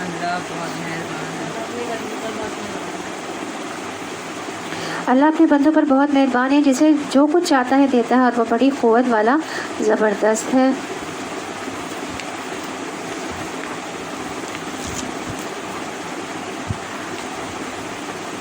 اچھا، اسی طرح سے اس میں سے کچھ تھوڑی سی چیز رہ گئی تھی کہ ایک شخص جو ہے 20 لوگوں کا قاتل ہے تو اس کا بدلہ دنیا میں تو نہیں مل سکتا، لیکن کوئی جگہ ہونی چاہیے نا ایسی جہاں پہ اس انسان کو اس کے اچھے برے اعمال کا پورا بدلہ ملے، تو پورا تو اس لیے جو لوگ اس چیز کو نہیں مانتے تو پھر ان کو کوئی بات سمجھ میں نہیں آتی، اور وہ گمراہی میں بہت دور نکل جاتے ہیں، وہ غلط کرتے رہتے ہیں۔ جن کو آخرت پہ یقین نہیں ہوتا نا تو پھر وہ غلط بھی کرتے رہتے ہیں ضد میں آ کے، جس طرح سے فرعون کی مثال اتنی بڑی ہمارے سامنے ہے۔ لیکن جو مانتے ہیں تو پھر وہ ڈرتے بھی ہیں اور اپنے نیک اعمال کی طرف پھر دوڑتے بھی ہیں، جیسے کہ سورۃ دہر میں آتا ہے یوفون بالنذر ویخافون یوما کان شرہ مستطیرا، کہ جو اپنی نظر پوری کرتے ہیں اس دن سے ڈرتے ہیں جس کی مصیبت بہت زیادہ پھیلی ہوئی ہے۔ ویطعمون الطعام علی حبہ مسکینا ویتیما واسیرا، اور وہ کھانا کھلاتے ہیں اور اس کی محبت میں مسکین، یتیم، قیدی کو، اور کہتے ہیں کہ ہم تمہیں صرف اللہ کے چہرے کی خاطر کھلا رہے ہیں، تم سے کوئی بدلہ نہیں چاہتے اور نہ شکریہ۔ یقیناً ہم اپنے رب سے اس دن سے ڈرتے ہیں جو بہت منہ بنانے والا، سخت تیبی چلانے والا دن ہے، یعنی بہت سخت دن ہے۔ تو جو مومن ہوتا ہے وہ آخرت کے قائم ہونے سے حساب کتاب سے ڈرتا ہے، اور جو آج ڈرتا ہے کل اس کو امن ملے گا۔ اللہ عز و جل فرماتے ہیں میری عزت کی قسم، میں اپنے بندے پر 2 امن اور 2 خوف کو جمع نہیں کرتا۔ کیا اپنے بندے پر 2 امن اور 2 خوف جمع نہیں کرتا؟ یعنی کہ اگر میرا بندہ دنیا میں مجھ سے امن میں رہا تو اس دن وہ خوف میں مبتلا کروں گا، اور جس دن اپنے بندوں کو جمع کروں گا اگر وہ دنیا میں مجھ سے ڈر گیا تو لوگوں کے جمع ہونے کے دن میں اسے منع کروں۔ اگر اس دنیا میں لوگ بے خوف ہیں اللہ سے، بے خوف اگر جی رہے ہیں اگر، تو اس دن کیا ہوگا؟ وہاں پہ وہ خوف میں ہوں گے۔ اور جو لوگ یہاں پہ اللہ کے خوف کے ساتھ جی رہے ہیں وہ وہاں پہ امن میں ہوں گے۔ اللہ نے صاف صاف فرما دیا، میری عزت کی قسم مجھے، میں اپنے بندے پر 2 امن اور 2 خوف جمع نہیں کرتا۔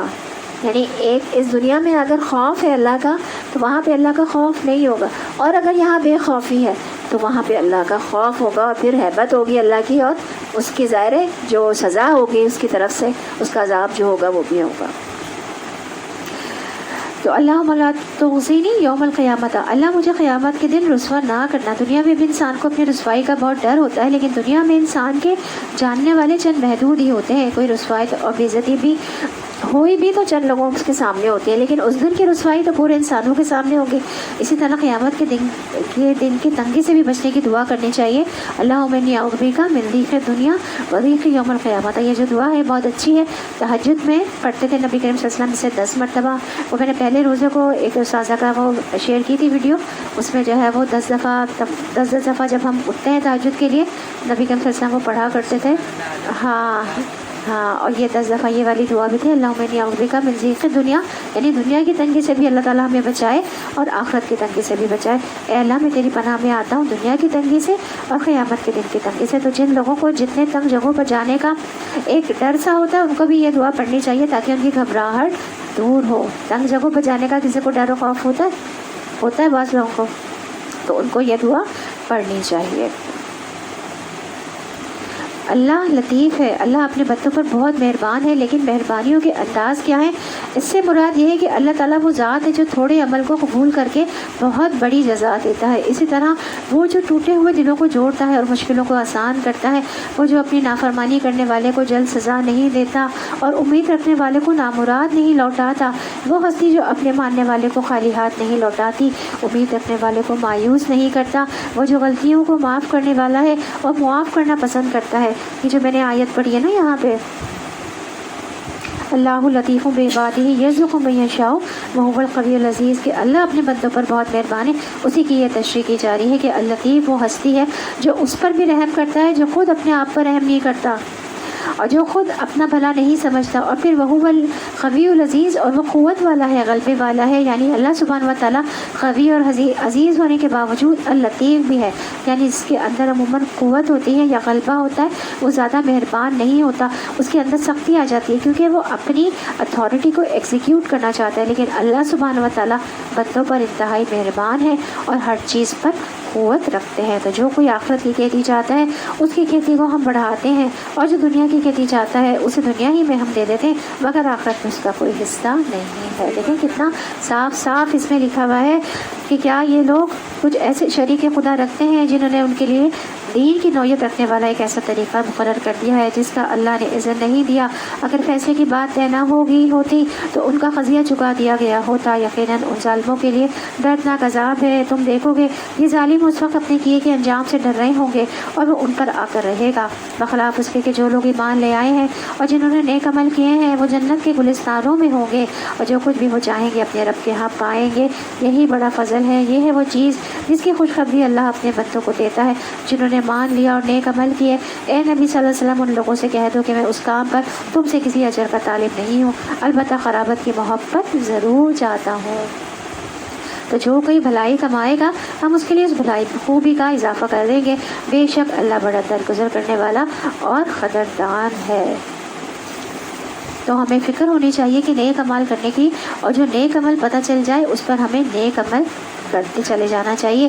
یہاں پر جو یہ بات کی گئی ہے کہ میں تم سے اس کام پر کوئی اجر نہیں مانگتا بلکہ قرابت کی محبت ضرور چاہتا ہوں، اس کا مطلب یہ ہے کہ نبی کریم صلی اللہ علیہ وسلم کی قریش کے ہر قبیلے کے ساتھ کوئی نہ کوئی رشتہ داری تھی، تو ان کے ہاں صلہ رحمی کا کانسیپٹ جو ہے وہ بہت زیادہ تھا۔ وہ اپنے کنبے قبیلے والوں کا بہت خیال رکھتے تھے۔ نبی صلی اللہ علیہ وسلم ان کو سمجھا رہے ہیں کہ اگر تم ویسے مجھ سے اتفاق نہیں کرتے تو کم از کم اپنے رشتہ داری کا ہی لحاظ رکھو اور مجھے تکلیف نہ دو، پریشان نہ کرو۔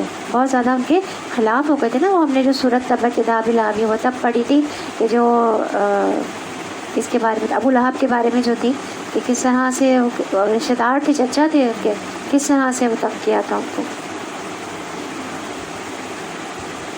کیا یہ لوگ کہتے ہیں کہ اس شخص نے اللہ پر جھوٹا بہتان کر لیا ہے؟ اگر اللہ چاہے تو تمہارے دل پر مہر کر دے, وہ باطل کو مٹا دیتا ہے اور حق کو اپنے فرمانوں سے حق کر دکھاتا ہے. وہ سینوں کے چھپے ہوئے راز جانتا ہے, وہی ہے جو اپنے بندوں سے توبہ قبول کرتا ہے اور برائیوں سے درگزر فرماتا ہے, حالانکہ تم لوگوں کے سب افعال کا اسے علم ہے. یہاں اللہ سبحانہ و تعالیٰ کی ایک اور خوبصورت صفت بیان کی گئی ہے کہ وہ اپنے بندوں پر نرمی اور مہربانی کرنے والا ہے, ان کی غلطیوں کو معاف کر دیتا ہے. واللہ یعدکم مغفرۃ منہ وفضلا, اور اللہ اپنی طرف سے بڑی بخشش اور فضل کا وعدہ کرتا ہے. واللہ واسع علیم, اور اللہ وسعت والا اور سب کچھ جاننے والا ہے. اللہ اپنے بندوں کی توبہ سے خوش ہوتا ہے اور بار بار گناہوں کے باوجود اللہ تعالیٰ معاف کر دیتا ہے, اور پھر یہاں تک کہ اللہ تعالیٰ برائیوں سے درگزر کر کے ان کو نیکیوں میں بدل دیتا ہے. اتنا مہربان اور کون ہوتا ہے. اور اس حصے میں ایک بڑی خوبصورت روایت ملتی ہے. ابو طویل رضی اللہ عنہ کہتے ہیں کہ وہ نبی کریم صلی اللہ علیہ وسلم کے پاس آئے اور کہا کہ ایسے آدمی کے بارے میں آپ کا کیا خیال ہے جس نے سارے گناہوں کا ارتکاب کیا ہو, کوئی گناہ چھوڑا ہی نہ ہو, اور اس سلسلے میں اس نے اپنی چھوٹی بڑی ہر خواہش پوری کر لی ہو, کیا اس کے لیے بھی کوئی توبہ ہے؟ تو آپ صلی اللہ علیہ وسلم نے فرمایا کیا تم مسلمان ہو گئے ہو؟ اس نے کہا اشہد ان لا الہ الا اللہ وانک رسول اللہ. آپ صلی اللہ علیہ وسلم نے فرمایا تم عمل صالح کرتے رہو اور برائیوں کو چھوڑ دو, اللہ تمہارے سارے گناہوں کو نیکیوں میں بدل دے گا. یعنی جو نیا مسلمان ہوا, پچھلے اس کے سارے گناہ ہوں گے نا کتنے, اس کو کہا نبی کریم صلی اللہ علیہ وسلم نے کہ تم عمل صالح کرتے رہو, برائیوں کو چھوڑ دو. پچھلے تمہارے تھے سارے گناہ اللہ تعالیٰ ان کو نیکیوں میں بدل دے گا. تو ہم تو مسلمان ہیں آلریڈی, ہم سے تو اتنے شاید نہیں, حلال اور حرام کی تمیز بہرحال ہمارے گھروں میں ہوتی ہے, مطلب کبیرہ گناہوں سے بچا جاتا ہے, حلال اور حرام کی تمیز ہمارے گھروں میں ہوتی ہے, لیکن اس کے علاوہ اور دوسری بہت ساری ہوتی ہے. لیکن جب ہم خاص طور پر دین کی طرف آتے ہیں, مکمل طور پر تبدیل ہونے کے لیے, اللہ کی خاطر اپنے آپ کو تبدیل کرنے کے لیے جب ہم دین کی طرف آتے ہیں, تو پھر بھی ہمارے چھوٹے موٹے گناہ ہوتے ہی ہیں, تو وہ بھی اللہ تعالیٰ کس سے بدلیں گے؟ نیکیوں سے بدل دیں گے. یعنی اسلام سے پہلے جو تم نے گناہ کیے تھے وہ بھی نیکیاں بن جائیں گے. اس نے کہا میرے سارے دھوکے اور بدکاریاں بھی پشیمان تھا, یہی ندامت ہوتی ہے. تو اس بات کو ایکسیپٹ کرنا کہ میں غلط کر رہا تھا, آپ نے فرمایا ہاں. پھر اس شخص نے کہا اللہ اکبر, اور جب تک وہ نظر سے اوجھل نہ ہو گیا مسلسل تکبیر پڑھتا رہا. تو کتنی اللہ کی بڑائی بیان ہو رہی ہے نا کہ وہ اتنا زیادہ مہربان ہے کہ ہماری برائیوں کو نیکیوں سے بدل دے گا. اور قیامت میں لوگ حیران اور پریشان ہو کر پوچھیں گے اللہ سے کہ یہ کون سی نیکی ہیں, تو ہم نے کی نہیں. تو یہ تمہاری وہ نیکیاں ہیں کہ جو تم نے توبہ کی تھی, اور اس کے بعد ایسی توبہ تھی ہمیشہ اپنے لیے توبہ نصوح جو ہے وہ پڑھا ہوئی توبہ نصوح کیا تھی, اس کا ایک پورا واقعہ ہے, میں آپ لوگوں کو بعد میں بتاؤں گی, کبھی ابھی ٹائم نہیں ہے. اور توبہ ایک نصوح جو ہے وہ اتنی زبردستی, اس کو اتنی اچھی ایک بندے نے توبہ کی تھی کہ اس کو پھر بہت کچھ آگے ملا نا, زبردست, بہت استقامت کے ساتھ اس نے دعا کی, اپنی توبہ کی تھی. تو وہ توبہ نصوح کی ہمیشہ دعا کرنی چاہیے اپنے لیے کہ اللہ تعالیٰ توبہ نصوح ہمیں عطا فرمائے, اور پھر وہ ہماری نیکیاں اللہ تعالیٰ جو ہے وہ کیا کرے گا, ہماری برائیاں قیامت میں نیکیوں میں تبدیل ہو جائے گی, اور ہم حیران ہوں گے کہ اچھا ہم نے تو یہ نیکی کی نہیں تھی. تو پھر بتایا جائے گا کہ یہ وہ برائی تھی جو آپ کی نیکیوں میں کنورٹ ہو گئی. تو ہمیں اس رب کے لیے دوڑ کر نہیں جانا چاہیے, اس کے لیے, اس کے عشق میں ہمیں پاگل نہیں ہو جانا چاہیے, پھر کرنا چاہیے نا اس کے لیے, پھر دوڑ کے جانا چاہیے. تو وہ کیا نہیں کرے گا ہمارے لیے. پھر آپ جب ہم دوڑ کر اس کی طرف جاتے ہیں نا, جب ہمیں اس کی لگن لگ جاتی ہے, اس کی عظمت کا احساس جب ہو جاتا ہے, تو پھر ہمیں دنیا کی بھی چاہت اتنی رہتی نہیں ہے, پھر ہمیں آخرت کی ہی چاہت ہوتی ہے. صرف دنیا پھر ہماری صرف ضرورت تک رہ جاتی ہے.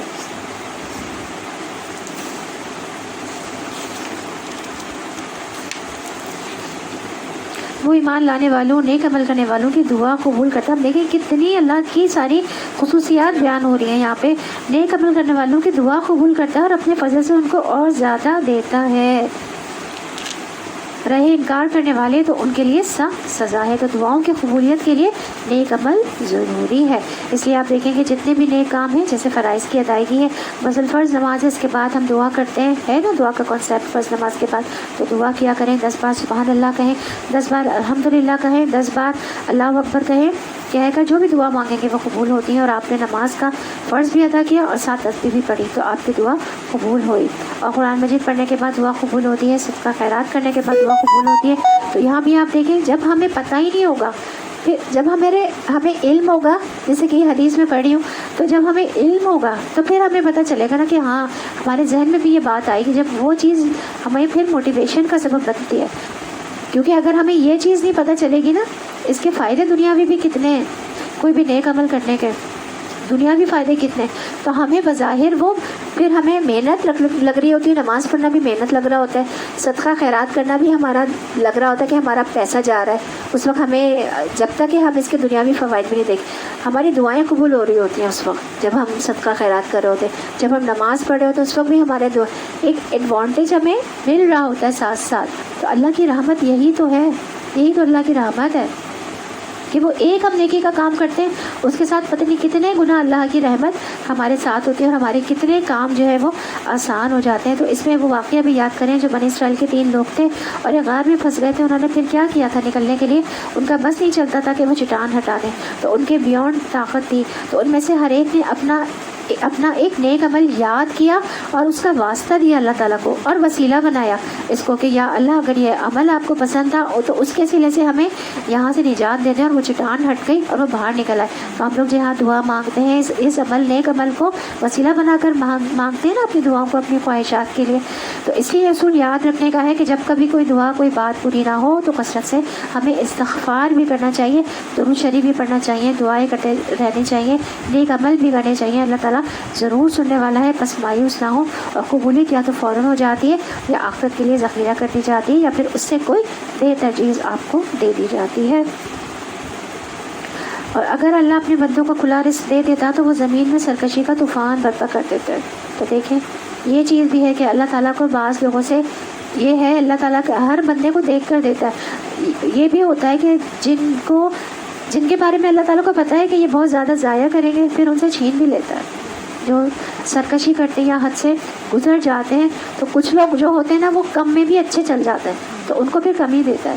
اور کچھ لوگ ایسے ہوتے ہیں کہ جو کہ اگر ان کے پاس زیادہ آتا ہے تو وہ اس کو سنبھال نہیں پاتے، تو پھر ان کو کمی پہ رکھتا ہے. لیکن کچھ لوگ ایسے ہوتے ہیں کہ جو کہ زیادہ میں زیادہ اچھا پرفارم کرتے ہیں، اپنا دین بھی اچھا پرفارم کر لیتے ہیں، اس میں مطلب اللہ کا شکر بھی ادا کر لیتے ہیں، اللہ کے بندوں کو بھی دے دیتے ہیں، نیک کام بھی کر لیتے ہیں، تو پھر اللہ تعالیٰ ان کو دیتا بھی. آپ دیکھیں بہت لوگ ہوتے ہیں جو کہ نیک کام کر رہے ہیں، ان کے پاس کتنا ہوتا ہے نا، تو وہ اللہ تعالیٰ دیکھتے ہیں کہ پھر یہ میرا بندہ کس طرح خرچ کرتا ہے. اگر وہ دین کے کاموں میں لگاتے ہیں تو پھر اللہ تعالیٰ ان کو اور دیتا ہے، ہاں بڑھتا چلا جاتا ہے.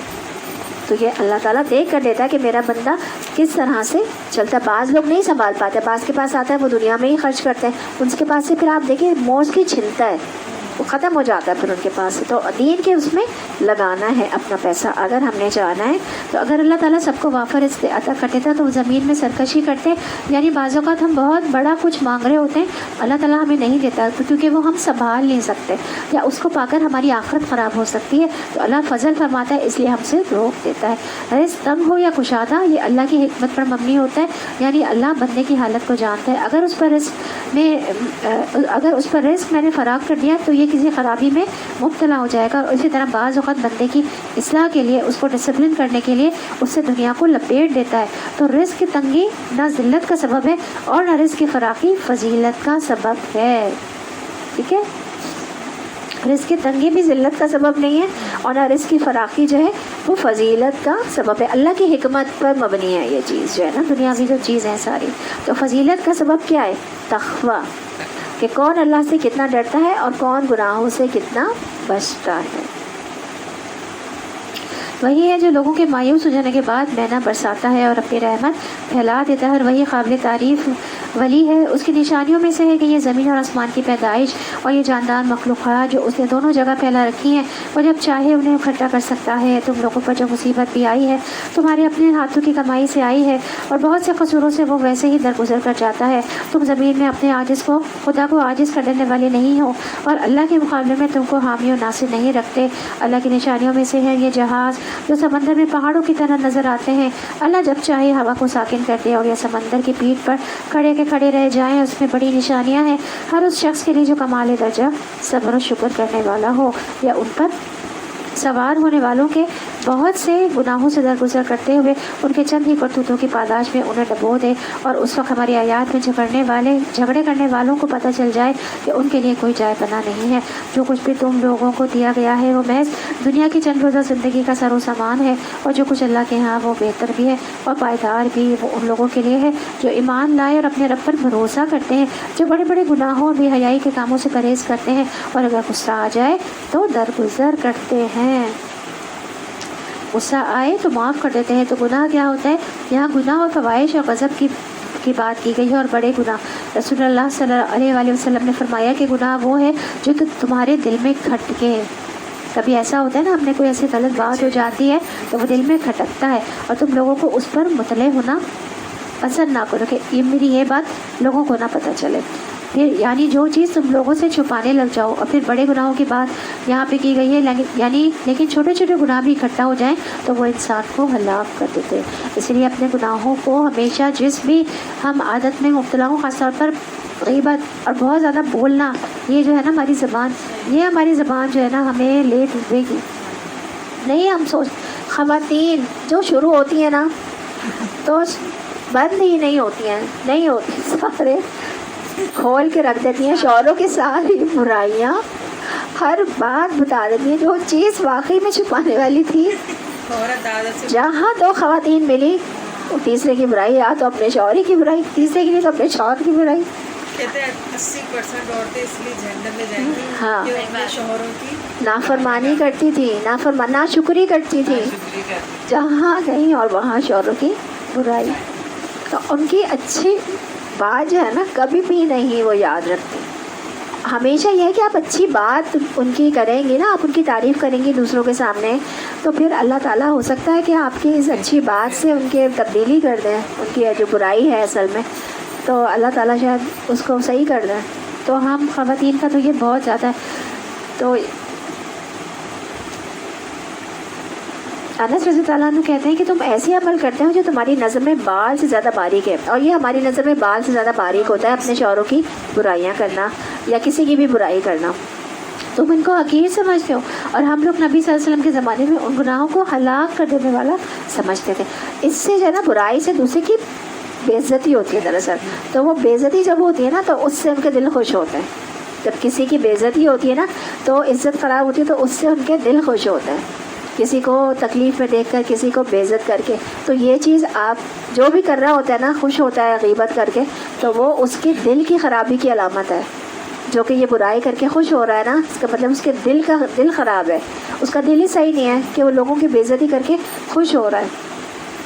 تو اس لیے انسان کو ہر گناہ سے بچنے کی دعا کرنی چاہیے، خصوصاً فواحش سے، اور یہ دعا ہے اللہم الف بین قلوبنا واصلح ذات بیننا، جو کہ ہم نے پہلے بھی یہ دعا پڑھی تھی نا کہ گھروں میں اگر خرابیاں ہیں اور گھروں میں اگر ایک دوسرے کے ساتھ معاملات اچھے نہیں ہیں تو یہ دعا پڑھنی چاہیے۔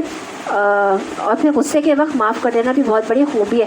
نہ صرف ہمیں پڑھنا ہے، عربک دعا کرنی ہے، بلکہ عملی طور پر اپنے آپ کو صحیح کرنے کی بھی کوشش کرنی چاہیے۔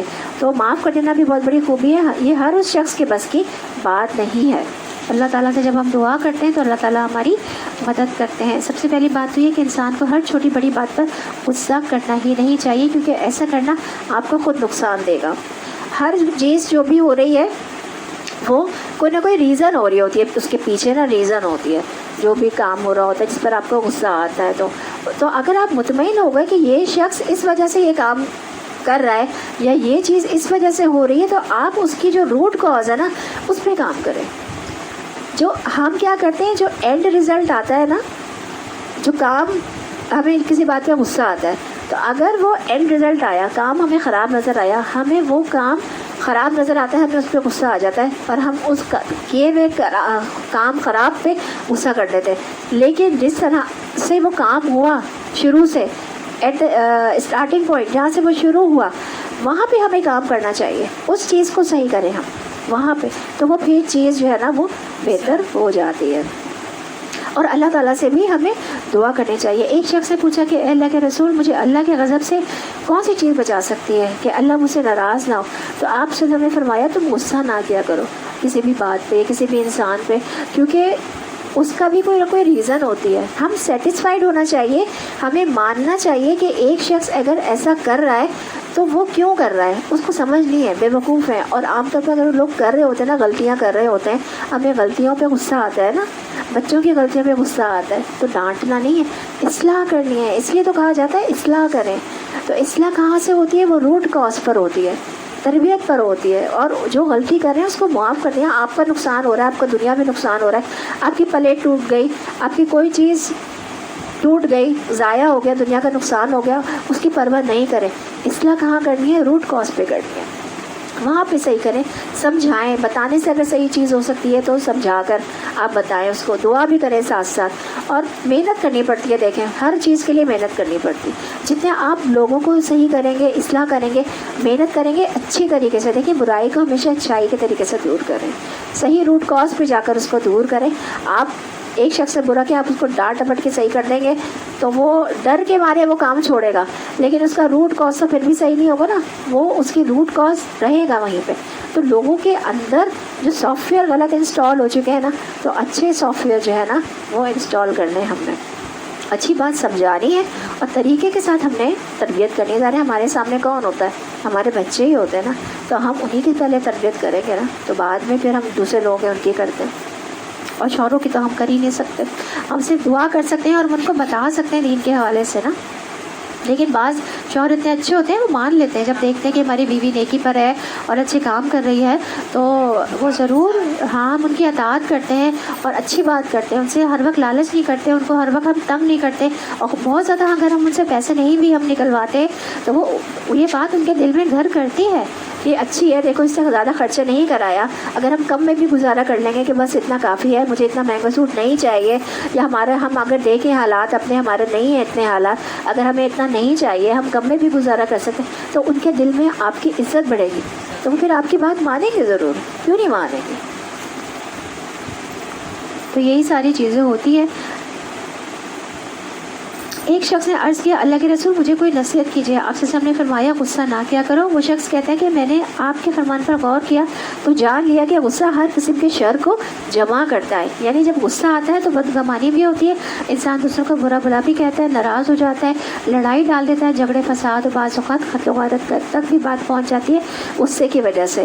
اور اس کے ساتھ ساتھ آپ کی فزیکل سائنس آج کل یہ پروف کر رہی ہے کہ غصہ کرنے سے ہمارے اندر اتنی ڈسٹرکشن پیدا ہو جاتی ہے انسان کے اندر کہ اس کے اپنے خود کی اندر جو کیمیکلز ہیں نا وہ انہانس ہو جاتے ہیں، کچھ اور کچھ کم ہو جاتے ہیں. اس کے اندرونی جو ہے نا بلڈ پریشر کے مریض کیوں ہو جاتے ہیں؟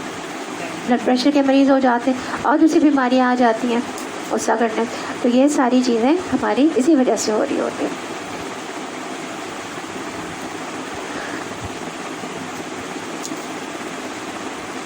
جو اپنے رب کا حکم مانتے ہیں، نماز قائم کرتے ہیں، اپنے معاملات آپس کے مشورے سے چلاتے ہیں، ہم نے جو کچھ بھی رزق انہیں دیا ہے اور اس میں سے خرچ کرتے ہیں. اچھا اب یہاں پہ جو یہ بات آئی نا اپنے معاملات آپس کے مشورے سے چلاتے ہیں، یہ سورت کا نام بھی ہے شورا. تو اس کا مطلب ہی یہی ہے شورا کا کہ مشورہ کرنا، مشورے کے ساتھ. تو یہاں پر مشورے کی بھی اہمیت ہمیں پتہ چلتی ہے کہ اللہ سبحانہ و تعالیٰ اہل ایمان کی صفات میں سے ایک صفت بتا رہے ہیں کہ وہ باہم مشورہ کرتے ہیں، سب کو ساتھ لے کر چلتے ہیں مل کر. مشورہ انسان کو بہتری کی طرف لے کے جاتا ہے.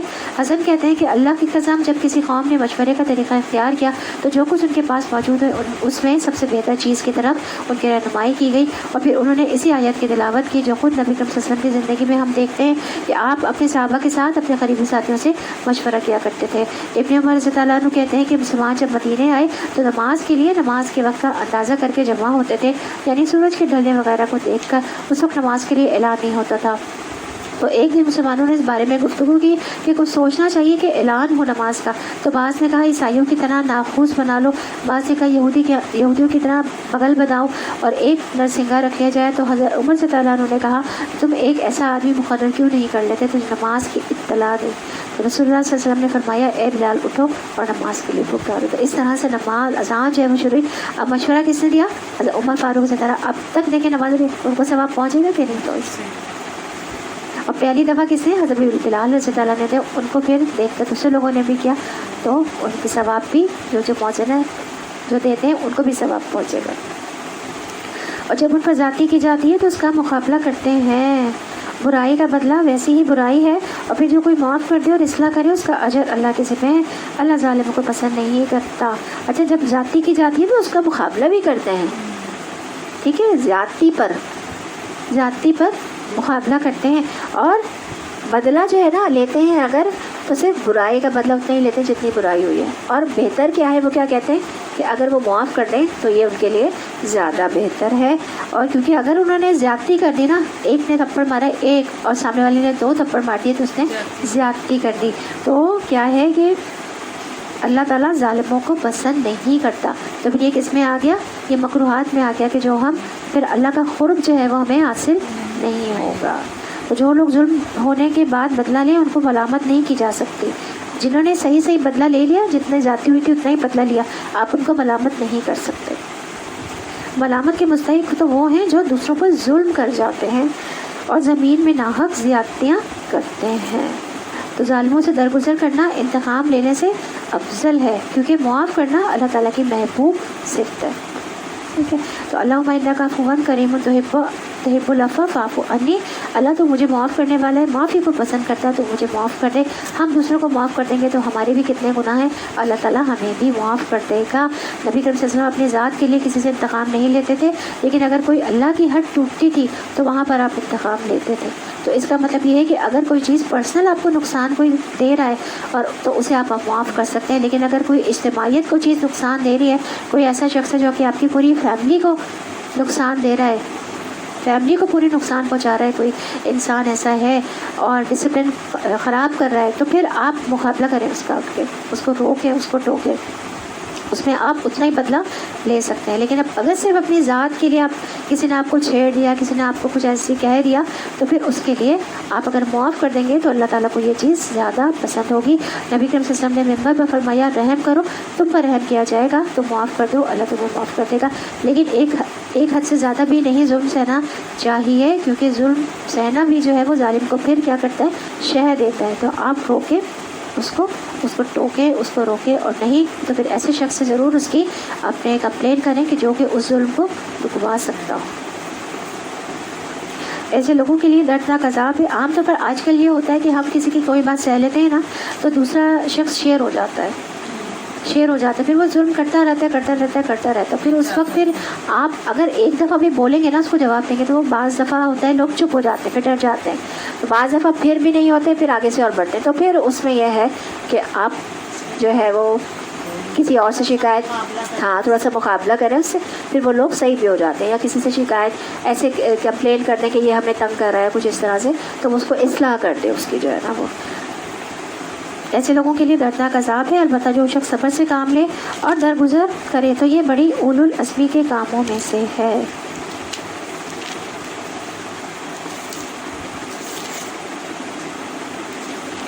جس کو اللہ ہی گمراہی میں پھینک دے، اس کا کوئی سنبھالنے والا اللہ کی بات نہیں ہے. تم دیکھو گے کہ یہ ظالم جب عذاب دیکھیں گے تو کہیں گے اب پلٹنے کی بھی کوئی سبیل ہے، اور تم دیکھو گے کہ یہ جہنم کے سامنے لائے جائیں گے تو ذلت کے مارے جھکے جا رہے ہوں گے، اور اس کو نظر بچا کے کنکھیوں سے دیکھیں گے. اس وقت وہ لوگ جو ایمان لائے تھے کہیں گے کہ واقعی اصل زیاں کار وہی ہیں جنہوں نے آج قیامت کے دن اپنے آپ کو اور اپنے متعلقین کو خسارے میں ڈال دیا. خبردار رہو، ظالم لوگ مستقل عذاب میں ہوں گے اور ان کے کوئی حامی و سرپرست نہ ہوں گے جو اللہ کے مقابلے میں ان کی مدد کو آئے. جسے اللہ گمراہی میں پھینک دے اس کے لیے بچاؤ کی کوئی سبیل نہیں ہے. مان لو اپنے رب کی بات قبل اس کے کہ وہ دن آئے جس کے ٹلنے کی کوئی صورت اللہ کی طرف سے نہیں ہے. اس دن تمہارے لیے کوئی جا پناہ نہ ہوگی اور نہ تمہارے حال کو بدلنے کی کوشش کرنے والا ہوگا. اب اگر یہ لوگ منہ موڑتے ہیں تو اے نبی، ہم نے تم کو ان پر نگہبان بنا کر تو نہیں بھیجا ہے، تم پر اسے بات پہنچا دینے کی ذمہ داری ہے. انسان کا حال یہ ہے کہ جب ہم اسے اپنی رحمت کا مزہ چکاتے ہیں تو اس پر پھول جاتا ہے، اور اگر اس کے اپنے ہاتھوں کا کیا دھرا کسی مصیبت کی شکل میں اس پر الٹ پڑتا ہے تو سخت ناشکرا بن جاتا ہے. اللہ زمین اور آسمانوں کی بادشاہی کا مالک ہے، اور جو کچھ چاہتا ہے پیدا کرتا ہے، جسے چاہتا ہے لڑکیاں دیتا ہے، جسے چاہتا ہے لڑکے دیتا ہے. تو بیٹیوں کا ذکر یہاں پہ دیکھیں پہلے کیا گیا، تو بیٹیوں کی تربیت کرنا اور ان سے اچھا سلوک کرنا بہت بڑے نیک اعمال میں سے ہے. تو جسے چاہتا ہے لڑکیاں اور لڑکیاں ملا جلا کر دیتا ہے، جسے چاہتا ہے 5 کر دیتا ہے۔ وہ سب کچھ جانتا ہے، ہر چیز کا قادر ہے۔ تو یہ اللہ کی طرف سے یہ سب کچھ، کسی بشر کا یہ مقام نہیں ہے کہ اللہ اس سے روبرو بات کرے۔ اس کی بات یا تو وہی اشارے کے طور پر ہوتی ہے یا پردے کے پیچھے سے، یا پھر کوئی پیغام فرشتہ بھیجتا ہے اور وہ اس کے حکم سے جو کچھ وہ چاہتا ہے وہی کرتا ہے۔ وہ برتر اور حکیم ہے۔ اور اسی طرح اے نبی، ہم نے اپنے حکم سے ایک روح تمہاری طرف وحی کی ہے، تمہیں کچھ بتانا تھا کتاب کیا ہوتی ہے اور ایمان کیا ہوتا ہے، مگر اس روح کو ہم نے ایک روشنی بنا دیا جسے ہم راہ دکھاتے ہیں اور اپنے بندوں میں سے جسے چاہتے ہیں یقیناً تم سیدھے راستے کی طرف رہنمائی کر رہے ہو۔ ان کو تسلی دی جا رہی ہے نبی کریم صلی اللہ علیہ وسلم کو۔ یاد رکھیے یہ روح کیا ہے؟ وہی ہے، قرآن ہے۔ قرآن دلوں کا موسم بہار ہے۔ جس طرح بارش برستی ہے اور زمین بھپک اٹھتی ہے، اسی طرح دل پر وحی کی بارش ہوتی ہے تو دل کھل اٹھتا ہے۔ اور ویسے بھی تلاوت کا اہتمام جو ہے وہ انسان کے لیے آسمان میں باعث رحمت اور زمین میں باعث تذکرہ ہے۔ اس خدا کے راستے کی طرف جو زمین و آسمان کی ہر چیز کا مالک ہے، خبردار رہو سارے معاملات اللہ ہی کی طرف رجوع کرتے ہیں۔ یہاں پہ سورہ شورى مکمل ہوئی۔ اب شروع ہوتی ہے سورہ زخرف۔ بسم اللہ الرحمن الرحیم۔ حامیم والکتاب المبین انا جعلناہ قرآنا عربیا لعلکم تتقون۔ شروع کرتی ہوں اللہ کے نام سے جو بڑا مہربان نہایت رحم والا ہے۔ حامیم، قسم ہے اس واضح کتاب کی کہ ہم نے اسے عربی زبان کا قرآن بنایا ہے تاکہ تم لوگ اسے سمجھو۔ در حقیقت یہ ام الکتاب ہے، سب سے ہمارے ہاں بڑی بلند مرتبہ اور حکمت سے لبریز کتاب۔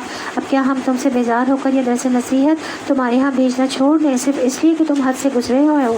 پہلے گزرے قوموں میں بھی بارہا ہم نے نبی بھیجے، کبھی ایسا نہیں ہوا کہ کوئی نبی ان کے ہاں آیا ہو اور انہوں نے اس کا مذاق نہ اڑایا ہو۔ پھر جو لوگ ان سے بدر جہاں زیادہ طاقتور تھے انہیں ہم نے ہلاک کر دیا۔ پچھلی قوموں کی مثالیں گزر چکی ہیں۔ اگر تم ان لوگوں سے پوچھو کہ زمین اور آسمان کو کس نے پیدا کیا ہے تو یہ خود کہیں گے کہ انہیں اسے زبردست علیم ہستی نے پیدا کیا ہے، وہی نا جس نے تمہارے لیے زمین کو گہوارہ بنایا اور اس میں تمہارے خاطر راستے بنا دیے تاکہ تم اپنی منزل مقصود کی راہ پا سکو، جس نے ایک خاص مقدار میں آسمان سے پانی اتارا اور اس کے ذریعے سے مردہ زمین کو جلا اٹھایا۔ اسی طرح ایک روز تم زمین سے برآمد کیے جاؤ گے، وہی جس نے یہ تمام جوڑے پیدا کیے اور جس نے تمہارے لیے کشتیوں اور جانوروں کو سواری بنایا تاکہ تم ان کی پشت پر چڑھو اور جب ان پر بیٹھو تو اپنے رب کا احسان یاد کرو اور کہو کہ پاک ہے وہ جس نے ہمارے لیے ان چیزوں کو مسخر کر دیا، ورنہ ہم انہیں خوابوں میں لانے کی طاقت نہ رکھتے تھے اور ایک روز ہمیں اپنے رب کی طرف پلٹنا ہے۔ تو سواری پر بیٹھ کر ہمیں یہ دعا کرنی چاہیے، یہ جو دعا ہے نا، سبحان الذی سخر لنا ھذا وما کنا لہ مقرنین۔ تو نبی کریم صلی اللہ علیہ وسلم جب سواری پر بیٹھتے تھے تو بسم اللہ پڑھتے، پھر الحمدللہ کہتے، پھر یہی والی دعا پڑھتے، سبحان الذی سخر لنا پڑھتے، پھر پڑھتے سبحانک انی ظلمت نفسی فاغفر لی فانہ لا یغفر الذنوب الا انت۔ اور پھر یہ ہے کہ انسان جس بھی وجہ سے سفر کے لیے نکلے اس سفر میں اپنے رب کو یاد کرتا رہے۔ یہ نہیں کہ صرف سواری پر بیٹھتے ہوئے، سواری کے دوران بھی، بلکہ اپنے آپ بہت سارے اذکار جو دن کی بہت سی تسبیحات ہیں وہ ہم پڑھ سکتے ہیں، ہم دعائیں کر سکتے ہیں، سفر میں ہماری دعائیں بھی قبول ہوتی ہیں۔ یہ سب کچھ جانتے اور مانتے ہوئے بھی ان لوگوں نے اس کے بندوں میں سے بعض کو اس کا جز بنا ڈالا۔ حقیقت یہ کہ انسان کھلا احسان فراموش ہے کہ اللہ نے اپنے مخلوق میں سے اپنی بیٹیاں انتخاب کی اور تمہیں بیٹوں سے نوازا، اور حال یہ کہ جس اولاد کو یہ لوگ اس خدائے رحمان کی طرف منسوخ کرتے ہیں اس کی ولادت کا مزدہ جب خود ان میں سے کسی کو دیا جاتا ہے تو اس کے منہ پر سیاہی چھا جاتی ہے اور وہ غم سے بھر جاتا ہے کہ اللہ کے حصے میں وہ اولاد آئی جو زیوروں میں پالی جاتی ہے اور بحث و حجت میں اپنا مدعا پوری طرح واضح بھی نہیں کر سکتی۔ انہوں نے فرشتوں کو جو خدائے رحمان کے خاص بندے ہیں عورتیں قرار دے لیا، کیا ان کے جسم کی ساخت انہوں نے دیکھی ہے؟ ان کی گواہی لکھی جائے گی اور انہیں اس کی جواب دہی کرنی ہوگی۔ یہ کہتے ہیں اگر خدائے رحمان چاہتا کہ ہم ان کی عبادت نہ کریں تو ہم کبھی ان کو نہ پوچھتے۔ یہ اس معاملے کی حقیقت کو قطعاً نہیں جانتے، محض تیر تکے لڑاتے ہیں۔ کیا ہم نے اس سے پہلے کوئی کتاب ان کو دی تھی جس کی سند اپنی اس ملائکہ پرستی کے لیے یہ اپنے پاس رکھتے ہوں؟ نہیں، بلکہ یہ کہتے ہیں ہم نے اپنے باپ دادا کو ایک طریقہ پر پایا ہے اور ہم انہی کے نقش قدم پر چل رہے ہیں۔ اسی طرح تم سے پہلے جس بستی میں بھی ہم نے کوئی نذیر بھیجا اس کے کھاتے پیتے لوگوں نے یہی کہا کہ ہم نے اپنے باپ دادا کو ایک طریقے پر پایا ہے اور ہم انہی کے نقش قدم کی پیروی کر رہے ہیں۔ ہر نبی نے ان سے پوچھا کیا تم اسی ڈگر پر چلے جاؤ گے؟ خواہ میں تمہیں اس راستے سے زیادہ صحیح راستہ بتاؤں جس پر تم نے اپنے باپ دادا باتوں کو پایا ہے؟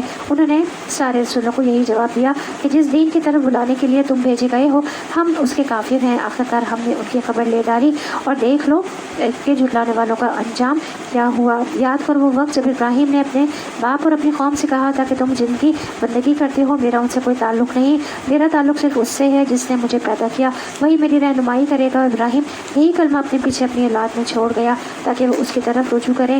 اس کے باوجود جب یہ لوگ دوسروں کی بندگی کرنے لگے تو میں نے ان کو مٹا نہیں دیا بلکہ میں انہیں اور ان کے باپ دادوں کو متاع حیات دیتا رہا یہاں تک کہ ان کے پاس حق اور کھول کھول کر بیان کرنے والا رسول آ گیا، مگر جب وہ حق اور ان کے پاس آیا تو انہوں نے کہہ دیا کہ یہ تو جادو ہے اور ہم اس کو ماننے سے انکار کرتے ہیں۔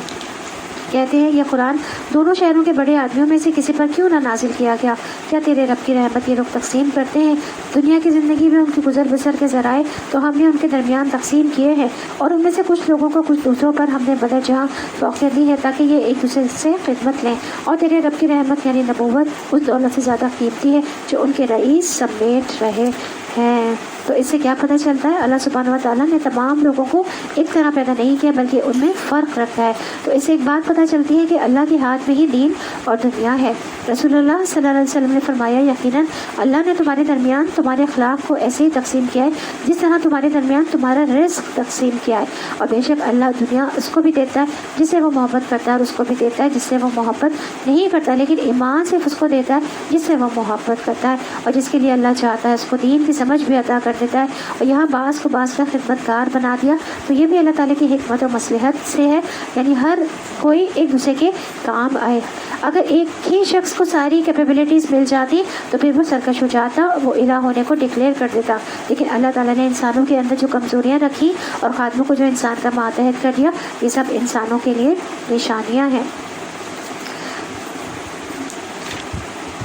اگر یہ اندیشہ نہ ہوتا کہ سارے لوگ ایک ہی طریقے کے ہو جائیں گے تو ہم خدائے رحمان سے کفر کرنے والوں کے گھروں کی چھتیں اور ان کی سیڑھیاں جن سے وہ اپنے بالا خانوں میں چڑھتے ہیں، ان کے دروازے اور ان کے تخت جن پر وہ تکیے لگا کر بیٹھتے ہیں، سب چاندی اور سونے کے بنا دیتے ہیں۔ یہ تو محض حیات دنیا کی متاع ہے اور آخرت تیرے رب کے ہاں صرف متقین کے لیے ہے۔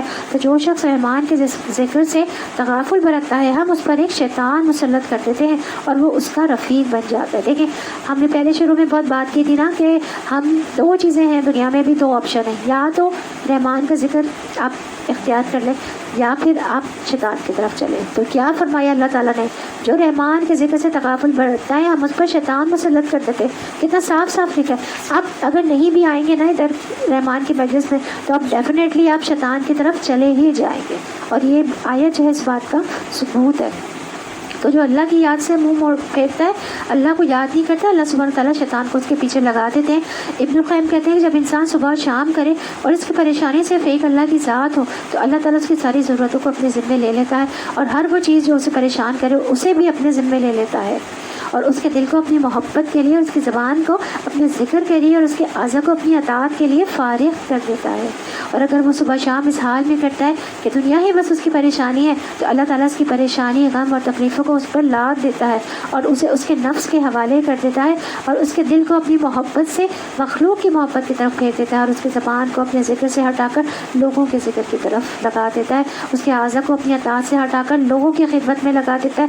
تو وہ اس طرح مشقت اٹھاتا ہے جس طرح جنگلی جانور دوسروں کی خدمت میں مشقت اٹھاتے ہیں، تو وہ اس بھٹی کی طرح ہو جاتا ہے جس کے پیٹ میں ہوا بھر دی جاتی ہے، پھر اس کی پسلیوں سے اس ہوا کو دوسروں کے فائدے کے لیے نچوڑ دیا جاتا ہے، یعنی ہر حال میں اس کو مشقت ہوتی ہے۔ تو جو شخص اللہ کی عبودیت، اس کی اطاعت، اس کی محبت، اس کی خدمت سے روگردانی کرتا ہے تو وہ مخلوق کی عبودیت اور خدمت میں لگ جاتا ہے۔ وَمَن یعش عن ذکر الرحمن نقیض لہ شیطانا فہو لہ قرین، اس کا ساتھی بنا دیتے ہیں اللہ تعالیٰ شیطان کو، اور یہ شیاطین ایسے لوگوں کو راہ راست پر آنے سے روکتے ہیں، اور وہ اپنی جگہ یہ سمجھتے ہیں کہ ہم بھیگ جا رہے ہیں۔ جب دنیا کی کثرت انسان کو اللہ کے ذکر سے غافل کر دیتی ہے تو پھر کیا ہوتا ہے؟ انسان دنیا میں پھنس جاتا ہے اور فرشتے وغیرہ ان سے دور ہو جاتے ہیں اور شیطان ان کے ساتھ لگ جاتے ہیں۔ تو یاد رکھیں جو اللہ کی یاد سے صبح کا آغاز کیا جاتا ہے یہ سب سے اہم ترین چیز ہوتی ہے، تو فرشتے بھی اس کے مددگار ہو جاتے ہیں، اس لیے ہمیں صبح شام کے اذکار جو ہیں وہ ضرور پڑھنے چاہیے، اس میں ہمارا ہی فائدہ ہے۔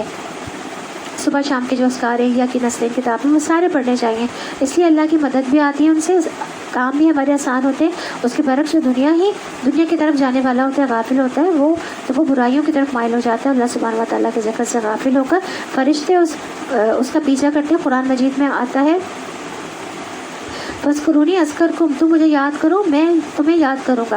حدیث میں آتا ہے میں اپنے بندے کے ساتھ ہوتا ہوں. اس وقت تک جب وہ مجھے یاد کرتا ہے، میری یاد میں اپنا ہونٹ ہلاتا رہتا ہے، جب لوگ مل کر اللہ کا ذکر کرتے ہیں تو فرشتے انہیں گھیر لیتے ہیں، رحمت انہیں ڈھانپ لیتی ہے، سکینت ان پر نازل ہوتی ہے، اور اللہ اپنے پاس والوں میں ان کا ذکر فرماتا ہے. اور شیطان کے حملے سے بچاؤ کا ذریعہ ذکر ہی ہے. یعنی غفلت شیطان کو مسلط کر دیتی ہے اور ذکر کرنا شیطان کو دور کر دیتا ہے یا آنے نہیں دیتا ہماری طرف. تو ہمیں اللہ کا ذکر زیادہ سے زیادہ کرنا چاہیے. آخر کا جب یہ شخص ہمارے یہاں پہنچے گا تو اپنے شیطان سے کہے گا کہ کاش میرے تیرے درمیان مشرق و مغرب کا بعد ہوتا، تو بدترین ساتھی نکلا. اس وقت ان لوگوں سے کہا جائے گا کہ جب تم ظلم کر چکے تو آج یہ بات تمہارے لیے کچھ بھی نافع نہیں ہے، تم اور تمہارے شیاطین عذاب میں مشترک ہیں. اب کیا اے نبی صلی اللہ علیہ وسلم تم بہروں کو سناؤ گے یا اندھوں اور سری گمراہی میں پڑے ہوئے لوگوں کو راہ دکھاؤ گے؟ اب تو ہمیں ان کو سزا دینی ہے، خواہ ہم تمہیں دنیا سے اٹھا لیں یا تم کو آنکھوں سے ان کا وہ انجام دکھا دیں جس کا ہم نے ان سے وعدہ کیا ہے. ہمیں ان پر پوری قدرت حاصل ہے. تم بہرحال اس کتاب کو مضبوطی سے تھامے رہو جو وحی کے ذریعے سے تمہارے پاس بھیجی گئی ہے. یقیناً تم سیدھے راستے پر ہو. حقیقت یہ ہے کہ یہ کتاب تمہارے لیے اور تمہاری قوم کے لیے ایک بہت بڑا شرف ہے، اور عنقریب تم لوگوں کو اس کی جواب دہی کرنی ہوگی. تم سے پہلے ہم نے جتنے رسول بھیجے تھے ان سب سے پوچھو دیکھو کیا ہم نے خدائے رحمان کے سوا کچھ دوسرے معبود بھی مقرر کیے تھے کہ ان کی بندگی کی جائے. ہم نے موسیٰ کو اپنی نشانیوں کے ساتھ فرعون اس کے آیان سلطنت کے پاس بھیجا اور اس نے جا کر کہا کہ میں رب العالمین کا رسول ہوں. پھر جب اس نے ہماری نشانیاں اس کے سامنے پیش کی تو وہ ٹھٹے مارنے لگے. ہم ایک پر ایک ایسی نشانیاں ان کو دکھاتے چلے گئے جو پہلے سے بڑھ کر چڑھ کر تھی، اور ہم نے ان کو عذاب میں دھر لیا کہ وہ اپنی روش سے باز آئیں. ہر عذاب کے موقع پر وہ کہتے اے ساحر اپنے رب کی طرف جو منصب تجھے حاصل ہے اس کی بنا پر ہمارے لیے اسے دعا کر، ہم ضرور راہ راست پر آ جائیں گے. مگر جو ہی کہ ہم نے ان پر سے عذاب ہٹا دیتے وہ اپنی بات سے پھر جاتے. ایک روز فرعون نے اپنی قوم کے درمیان پکار کر کہا لوگوں کیا مصر کی بادشاہی میری نہیں ہے اور یہ نہریں میرے نیچے نہیں بہہ رہی ہیں؟ کیا تم لوگوں کو نظر نہیں آتا میں بہتر ہوں یا یہ شخص جو ذلیل و حقیر ہے اور اپنی بات بھی کھول کر بیان نہیں کر سکتا؟ کیوں نہ اس پر سونے کے کنگن اتارے گئے؟ کیا فرشتوں کا ایک دستہ اس کی اردلی میں نہ آیا؟ اس نے اپنی قوم کو ہلکا سمجھا اور انہوں نے اس کی اطاعت کی. در حقیقت وہ تھے ہی فاسق لوگ. آخر کار جب انہوں نے ہمیں غضبناک کر دیا تو ہم نے ان سے انتقام لیا اور ان کو اکٹھا کر دیا اور بعد والوں کے لیے پیش رو اور نمونہ عبرت بنا کر رکھ دیا. اور جو ہی کہ ابن مریم کی مثال دی گئی تمہاری قوم کے لوگوں نے اس پر غل مچا دیا اور کہنے لگا کہ ہمارے معبود اچھے ہیں یا وہ یہ مثال وہ تمہارے سامنے محض کچھ بحثی کے لیے لائے تھے. اب حضرت عیسیٰ علیہ السلام کا بات کی جا رہی ہے. حقیقت یہ ہے کہ یہ ہیں ہی جبرا لوگ. ابن مریم اس کے سوا کچھ نہ تھا کہ ایک بندہ تھا یعنی حضرت عیسیٰ علیہ السلام جس پر ہم نے انعام کیا اور بنی اسرائیل کے لیے اسے اپنی قدرت کا ایک نمونہ بنا دیا. ہم چاہیں تو تم سے فرشتے پیدا کرتے ہیں جو زمین میں تمہارے جانشین ہوں اور وہ یعنی ابن مریم دراصل قیامت کی ایک نشانی ہے، پر تم اس میں شک نہ کرو. اور میری بات کیا کہا گیا ہے؟ قیامت کی ایک نشانی ہے. حضرت عیسیٰ علیہ السلام کا آنا قیامت کی ایک نشانی ہی ہوگا. اور میری بات مان لو یہی سیدھا راستہ ہے. ایسا نہ ہو شیطان تم کو اس سے روک دے کہ تمہارا کھلا دشمن ہے. اور جب عیسیٰ سری نشانیاں لیے ہوئے آیا تھا اس نے کہا تھا میں تم لوگوں کے پاس حکمت لے کر آیا ہوں اور اس لیے آیا ہوں کہ تم پر بعض ان باتوں کی حقیقت کھول دوں جن میں تم اختلاف کر رہے ہو، لہٰذا تم اللہ سے ڈرو اور میری اطاعت کرو. حقیقت یہ ہے کہ اللہ ہی میرا رب ہے اور تمہارا بھی، تم اسی کی عبادت کرو، یہی سیدھا راستہ ہے. مگر اس صاف تعلیم کے باوجود گروہوں نے آپس میں اختلاف کیا. بس تباہی ہے ان لوگوں کے لیے جنہوں نے ظلم کیا ایک دردناک دن کے عذاب سے. کیا یہ لوگ بس اسی چیز کے منتظر ہیں کہ اچانک ان پر قیامت آ جائے اور انہیں خبر بھی نہ ہو؟ وہ دن جب آئے گا تو متقین کو چھوڑ کر باقی سب دوست ایک دوسرے کے دشمن ہو جائیں گے. اس وقت ان لوگوں سے ہماری جو آیات پر ایمان لائے تھے اور مطیع فرما بن کر رہے تھے کہا جائے گا اے میرے بندو آج تمہارے لیے کوئی خوف نہیں اور نہ تمہیں کوئی غم لاحق ہوگا. داخل ہو جاؤ جنت میں تم اور تمہاری بیویاں، تمہیں خوش کر دیا جائے گا. ان کے آگے سونے کے تھار اور ساغر گردش کرائے جائیں گے اور ہر من بھاتی اور نگاہوں کو لذت دینے والی چیز وہاں موجود ہوگی. ان سے کہا جائے گا اب تم یہاں ہمیشہ رہو. تم اس جنت کے وارث اپنے اعمال کی وجہ سے ہوئے ہو جو تم دنیا میں کرتے رہے. تمہارے لیے یہاں بکثرت فواکہ موجود ہیں جنہیں تم کھاؤ گے. رہے مجرمین تو وہ ہمیشہ جہنم کے عذاب میں مبتلا رہیں گے، کبھی ان کے عذاب میں کمی نہ ہوگی اور وہ اس میں مایوس پڑے ہوں گے، ان پر ہم نے عذاب ظلم نہیں کیا بلکہ وہ خود ہی اپنے اوپر ظلم کرتے رہے۔ وہ پکاریں گے اے مالک تیرا رب ہمارا کام ہی تمام کر دے تو اچھا ہے۔ وہ جواب دے گا تم یوں ہی پڑے رہو گے، ہم تمہارے پاس حق لے کر آئے تھے مگر تم میں سے اکثر کو حق ہی ناگوار تھا۔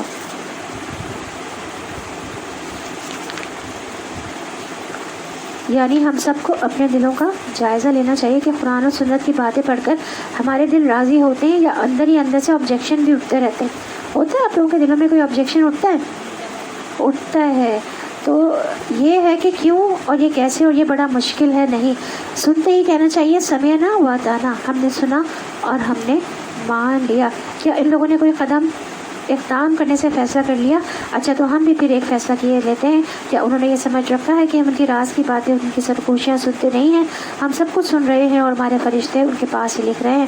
ان سے کہو اگر واقعی رحمان کی کوئی اولاد ہوتی تو سب سے پہلے عبادت کرنے والا میں ہوتا۔ نبی کریم صلی اللہ علیہ وسلم کو کہا جا رہا ہے لوگوں کو یہ بتائیں کہ اگر کوئی اولاد ہوتی تو سب سے پہلے عبادت کرنے والا میں ہوتا۔ پاک آسمانوں اور زمین کا فرما رواں، عرش کا مالک ان ساری باتوں سے جو یہ لوگ اس کی طرف منسوخ کرتے ہیں۔ اچھا انہیں اپنے باطل خیالات میں غرق اور اپنے کھیل میں منہمک رہنے دو یہاں تک کہ یہ وہ اپنا وہ دن دیکھ لیں جس کا انہیں خوف دلایا جا رہا ہے۔ وہی ایک آسمان میں بھی خدا ہے اور زمین میں بھی خدا ہے، وہی حکیم و علیم ہے، بہت بالا اور برتر ہے، وہ جس کے قبضے میں زمین اور آسمان اور ہر چیز کی بادشاہی ہے جو زمین آسمان کے درمیان پائی جاتی ہے، اور وہی قیامت کی گھڑی کا علم رکھتا ہے اور اسی کی طرف تم پلٹائے جانے والے ہو۔ اس کو چھوڑ کر یہ لوگ جنہیں پکارتے ہیں وہ کسی شفاعت پہ اختیار نہیں رکھتے الا یہ کہ کوئی علم کی بنا پر حق کی شہادت دے۔ اگر تم ان سے پوچھو کہ انہیں کس نے پیدا کیا ہے تو یہ خود کہیں گے کہ اللہ نے، پھر کہاں سے یہ دھوکہ کھا رہے ہیں۔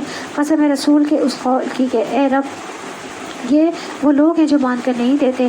اچھا اے نبی صلی اللہ علیہ وسلم ان سے درگزر کرو اور کہہ دو کہ سلام ہے تمہیں، ان قریب انہیں معلوم ہو جائے گا۔ تو یہاں سلام سے مراد کیا ہے؟ سلامتی بھیجنا نہیں بلکہ بائیکاٹ کرنا ہے۔ سلام ہے تمہیں، اچھا نبی ان سے درگزر کرو اور کہہ دو سلام ہے۔ ہمیں بھی وہ لوگ، ہم نے اس سے پہلے بھی پڑھا تھا نا، اعراض برتنا جو ہے، اور ہم نے عباد الرحمن کی خصوصیات بھی پڑھی تھی کہ جب ان سے کوئی لاکھو بات کی جاتی ہے تو وہ سلام کر کے کیا ہوتے ہیں؟ آگے بڑھ جاتے ہیں۔ تو ہم سے بھی کوئی لاکھو بات کرے، کوئی بدتمیزی کرے تو ہم اس کو سلام کر کے آگے بڑھ جائیں۔ تو یہی کہا گیا نبی کے سسن کو، ان سے درگزر کرو اور کہہ دو سلام ہے، یعنی آگے بڑھ جائیں سلام کہہ کے، ان قریب انہیں معلوم ہو جائے گا۔ تو یہاں پہ سورۃ دخان مکمل ہوئی۔ ہم اتنا ہی رکھتے ہیں اپنا پارہ، باقی جو ہے وہ انشاءاللہ کل کریں گے۔ دعا کر لیتے ہیں۔ سبحانک اللہم و بحمدک اشہد ان لا الہ الا انت استغفرک استغفرک استغفرک واتوب الیک۔ بسم اللہ الرحمن الرحیم، الحمدللہ رب العالمین الرحمن الرحیم مالک یوم الدین، ایاک نعبد و ایاک نستعین، اہدنا الصراط المستقیم صراط الذین انعمت علیہم غیر المغضوب علیہم ولا الضالین آمین۔ اللہم صلی علی محمد وعلی آل محمد کما صلیت علی ابراہیم وعلی آل ابراہیم انک حمید مجید۔ اللہم بارک علی محمد وعلی آل محمد کما بارکت علی ابراہیم وعلی آل ابراہیم انک حمید مجید۔ ربنا آتنا فی الدنیا حسنۃ وفی الآخرۃ حسنۃ وقنا عذاب النار۔ ربنا ظلمنا انفسنا وان لم تغفر لنا وترحمنا لنكونن من الخاسرین۔ ربنا هب لنا من ازواجنا وذرياتنا قرة اعین واجعلنا للمتقین اماما۔ اللهم انا نعوذ بک من عذاب جہنم ومن عذاب القبر ومن فتنة المحیا والممات ومن شر من فتنة المسیح الدجال۔ ربنا اصرف عنا عذاب جہنم ان عذابها كان غراما انها ساءت مستقرا ومقاما۔ اللهم نسألك جنة الفردوس، اللهم نسألك جنة الفردوس، اللهم نسألك جنة الفردوس، اللهم نسألك الهدى والتقى والعفاف والغنى، اللهم نسألك العفو والعافية في الدنيا والآخرة۔ رب ارحمهما كما ربياني صغيرا، رب ارحمهما كما ربياني صغيرا، رب ارحمهما كما ربياني صغيرا۔ ربنا تقبل منا انك انت السميع العليم وتب علينا انك انت التواب الرحيم آمین۔ اے اللہ پاک جس نے یہ بیان کیا اور جس نے یہ بیان رکھایا اور جن لوگوں نے بیان سنا، اس محفل کی رحمت و برکت سے، اس ماہ مبارک کی رحمت و برکت سے ہمارے دلوں کی جو بھی دعائیں ہیں، جائز خواہشات ہیں، اپنی بارگاہ میں ان کو قبول فرما لیجیے، ہمارے گناہوں کو معاف فرما دیجیے، ہماری بخشش کر دیجیے، اور ہمیں توفیق دے کہ ہم اس رمضان آپ کو راضی کر لیں۔ اللہ پاک جب ہم اس دنیا سے جائیں تو اس حال میں جائیں کہ ایمان کی حالت میں ہوں اور آپ ہم سے راضی ہوں۔ اللہ تعالیٰ جو بھی علم حاصل کیا اس پر ہمیں عمل کرنے کی توفیق نصیب فرما، اس پر استقامت عطا فرما، اور اس قرآن سے ہمیں جوڑے رکھ اور اپنا قرب عطا فرما، اپنی محبت عطا فرما۔ ہماری اس محفل کو، ہمارے اس جمع ہونے کو ہمیشہ اسی طرح سے ہماری زندگیوں تک قائم دائم رکھ، آمین۔ اللہ پاک ہمارے گھروں میں جو بھی رزق کی تنگیاں ہیں، اللہ پاک ان رزق کی تنگیوں کو کشادگی میں بدل دیجیے، ہمارے دسترخوانوں کو وسیع کر دیجیے۔ اے اللہ پاک جو بیمار ہیں انہیں شفاء کاملہ نصیب فرمائیے، جو پریشان ہیں تمام مومن اور مومنات ان کی پریشانیوں کو اپنے خاص کرم سے دور فرما دیجیے۔ ہمارے جو والدین اس دنیا سے جا چکے ہیں ان کے درجات بلند فرما دیجیے، انہیں جنت الفردوس میں جگہ عطا فرمائیے۔ اے اللہ پاک ان کی قبر کو جنت کا ایک ٹکڑا بنا دیجیے، اور جو والدین حیات ہیں اے اللہ پاک ان کے بہت ان کے لیے آسانی کیجیے، اور انہیں صحت عطا فرمائیے، اور ان کی خدمت کرنے کی ہمیں توفیق نصیب فرمائیے۔ ان کا سایہ ہمارے سروں پہ رکھیے، اور انہیں صحت و عافیت عطا فرمائیے، اور انہیں بہت اچھا رکھیے، انہیں تکلیفوں سے دور کر دیجیے، آمین یا رب العالمین۔ آپ لوگ کی اپنی اپنی جو دعائیں ہیں وہ مانگ لیجیے۔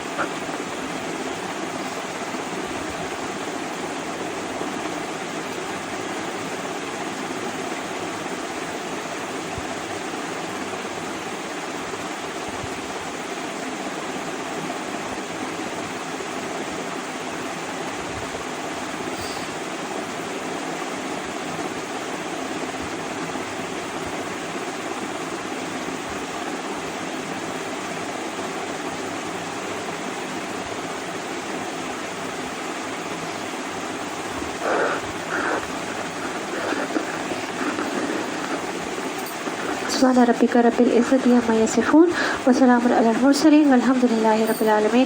السلام علیکم ورحمۃ اللہ وبرکاتہ۔